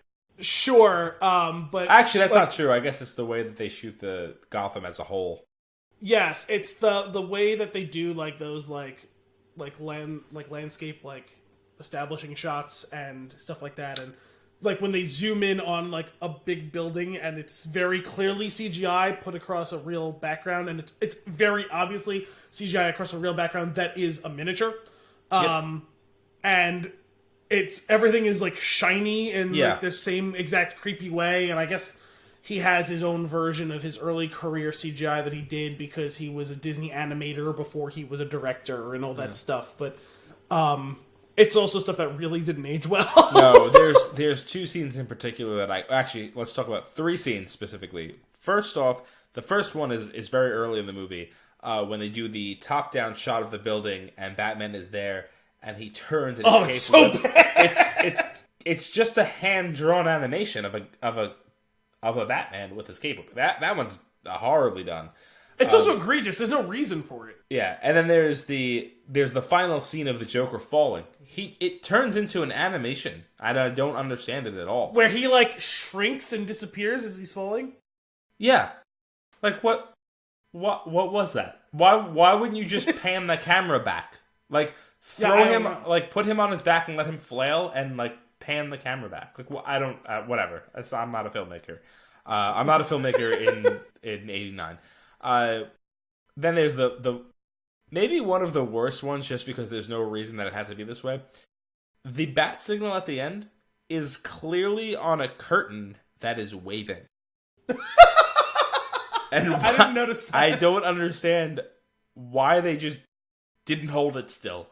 Like, why is it waving? It's rippling.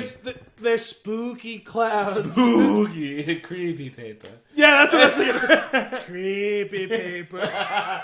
Oh my god. That for whatever reason, at the very end of the movie, that just bothered me. I was like, why? Yeah. Why is this like this? No, I'm with you on that. Like, and like all the establishing shots of like Wayne Manor, like that's like a specific one where it's like that weird shimmery CGI that's like, it's very obvious that you superimposed this thing, and it's essentially like a GIF that doesn't have any actual movement. It's just like a weird like color sheen that comes across it. Yeah. And it's very clearly been superimposed on a miniature that you built that's actually 1 foot by 1 foot. Yep. We should do Beetlejuice one day. There's one scene I actually completely forgot. I forgot to mention when we were in it before, but the first scene where we hear the "Do you ever dance with the devil in the pale moonlight" scene. My other favorite line from that is when he has the fire poker and he just whips it out of vase and he goes, "You want to get nuts?" I love that line. That's crazy. I know Michael you do. Keaton. It's one of my favorites. I adore it. And then, but earlier in that scene where he pushes Vicky down into the seat and is like, "I'm trying to tell you something here," and he can't get it out. You know how people have two sides and they don't let one of those sides show, and the bell rings and he's still trying to talk through it and she goes to answer the door and he's still focused on the chair where she's no longer at, but the camera's still looking up at him and he goes, I'm Batman. Like, why can't I just say, I'm Batman? Also, it's funny for how awkward that scene is that ultimately he doesn't even tell her that he's Batman. Alfred does? Oh my god. By just leading her into the Batcave. Yeah. And there's no, "I knew it," or any sort of reaction at all. It's just, Like, I feel like yeah. She has no reaction. He has a dramatic turn away from the camera. Yeah, like, oh, I guess she'll put two and two together now that I'm sitting in this exact same chair in this weird cave that I was sitting in, where she kept trying to look at me and I keep turning my face 1 degree because I can't turn my neck. So funny that outfit not being the no movement. I guess I know that it was a big deal when they finally gave him the ability to turn his head in The Dark Knight or whatever, but I guess it never really registered to me how stiff and ridiculous it was. Yeah. Like, it's bad. Yeah. Yeah, it's a completely rubber suit. He can't really move. Yeah, I guess I just never noticed how dramatically he like has to whip his whole yeah. body around. Oh, it's so awkward. Speaking of awkward, I love and hate that I never got the Tim Burton Superman. With Nicolas Cage? Oh my god, could you imagine? Was that Burton supposed to do that? I didn't know. Is there an alternate universe where that's my favorite movie? There's no way that it's just I don't care how weird Johnny Depp is and how weird Burton is and how weird they are together. There's no way that the universe could contain the weird that movie would have been. I know. Maybe that's what happened. Maybe they made it and the universe and Thanos was just like, nope. And we just and here we are. He just snapped that one out of existence. I'm just thinking like that's one of those movies. Like you remember how like there was the Han Solo stuff where the rumors were they had to stop shooting it so that they could hire an acting coach for Alden Ehrenreich. Yeah. I don't think they could have even done, like they couldn't have put Nicolas Cage on screen. Like the screen testing would have been so bad, and that was back when Nicolas Cage was actually an actor to be somewhat respected. It just wouldn't have worked. I love him. I mean, I love the idea of him. I want that. I just want that movie. I want what could have been. Listen, that man has given me the joy of the story of him buying a historical landmark in New Orleans that is a haunted mansion and him living there for like 3 days before moving out. Like, if that doesn't inform to you why he is the way he is for the last 20 years and the movies that he has chosen to make, it's because he has to fund the haunted mansion that he bought that he didn't know was haunted. It's so that he could get married and then divorced 12 hours later in Las Vegas and then go on a absolute binge and start singing angry karaoke in LA or something like that, which is what's been going on the last couple of weeks. Like, Listen. Just like the idea of him existing because it allows for every 6 months or so something funny to pop up and me to get a laugh, and then it can quietly go away. And sure, Spider Noir was fun and funny, and they used him in just the right amount. Listen, I hear what you're saying. That being said, I do have a picture of him on my wall. I have my Memphis Gone in 60 Seconds frame. And I love it. Love it. I love that movie so much. I don't get the hype for that movie. Oh my god, I love it so much. We'll have to... We'll do it one day, and I will just be like... I'll be all about it, and you'll just be like... It'll just be this. I'll yell out scenes that I adore, and you'll just be like, I just don't get it. I remember someone told me, unironically, that it was one of their top 3 favorite movies of all time. Mm-hmm. And then that person's friend saying, I won't go that far, but I love that movie, it's amazing. And they guilted me into watching the movie, and I watched the movie, and I came back. This is when it was one of the jobs I worked, and I came back the next day after having watched the movie, and I was like, but why? What is it about the movie? Is it just Angelina Jolie in white hair? Like dreadlocks. Dreadlocks, whatever. Like, what is the point, like, of any of it? Like, it was just fine. It's great. It was fine. Donnie? Lowrider, Donnie. It's okay. It's just not for you. And that's fine. That's fine. I love that movie. I love it so much. I don't, honestly, I don't either. But I love it. It doesn't change the fact that I love it. What were you going to do? I was going to bonk him. You were going to bonk him? Like, I love it. Yeah, like, that scene was funny. Sure. It's so silly. It's so dramatic. It's so Armageddon dramatic, but the stakes are so low. I love it. Like, if they were to just tell the cops about the bad guys, they'd probably be fine and it would be over. No. It's so much better than that. Nicolas Cage's Superman, he would have been untouchable. Anyway, I don't actually have any other. Let me see. I don't think I have. No, we're gonna end this episode on a Nicolas Cage rabbit hole. Okay, I'm fine with it. So you're good. I don't have anything else. Excellent. That's all for this week's episode of Flix and a Six. We hope you enjoyed it. As always, if you have a movie for us to review or nuggets for us to discuss, you can send those requests to flixandasix@spintune.com or tweet us at @thespintune with the hashtag FLI6. Tune in next week for more movie and beer goodness. Until then, I'm Anthony Costanzo. And I'm Al Bielsi. Thanks for coming out.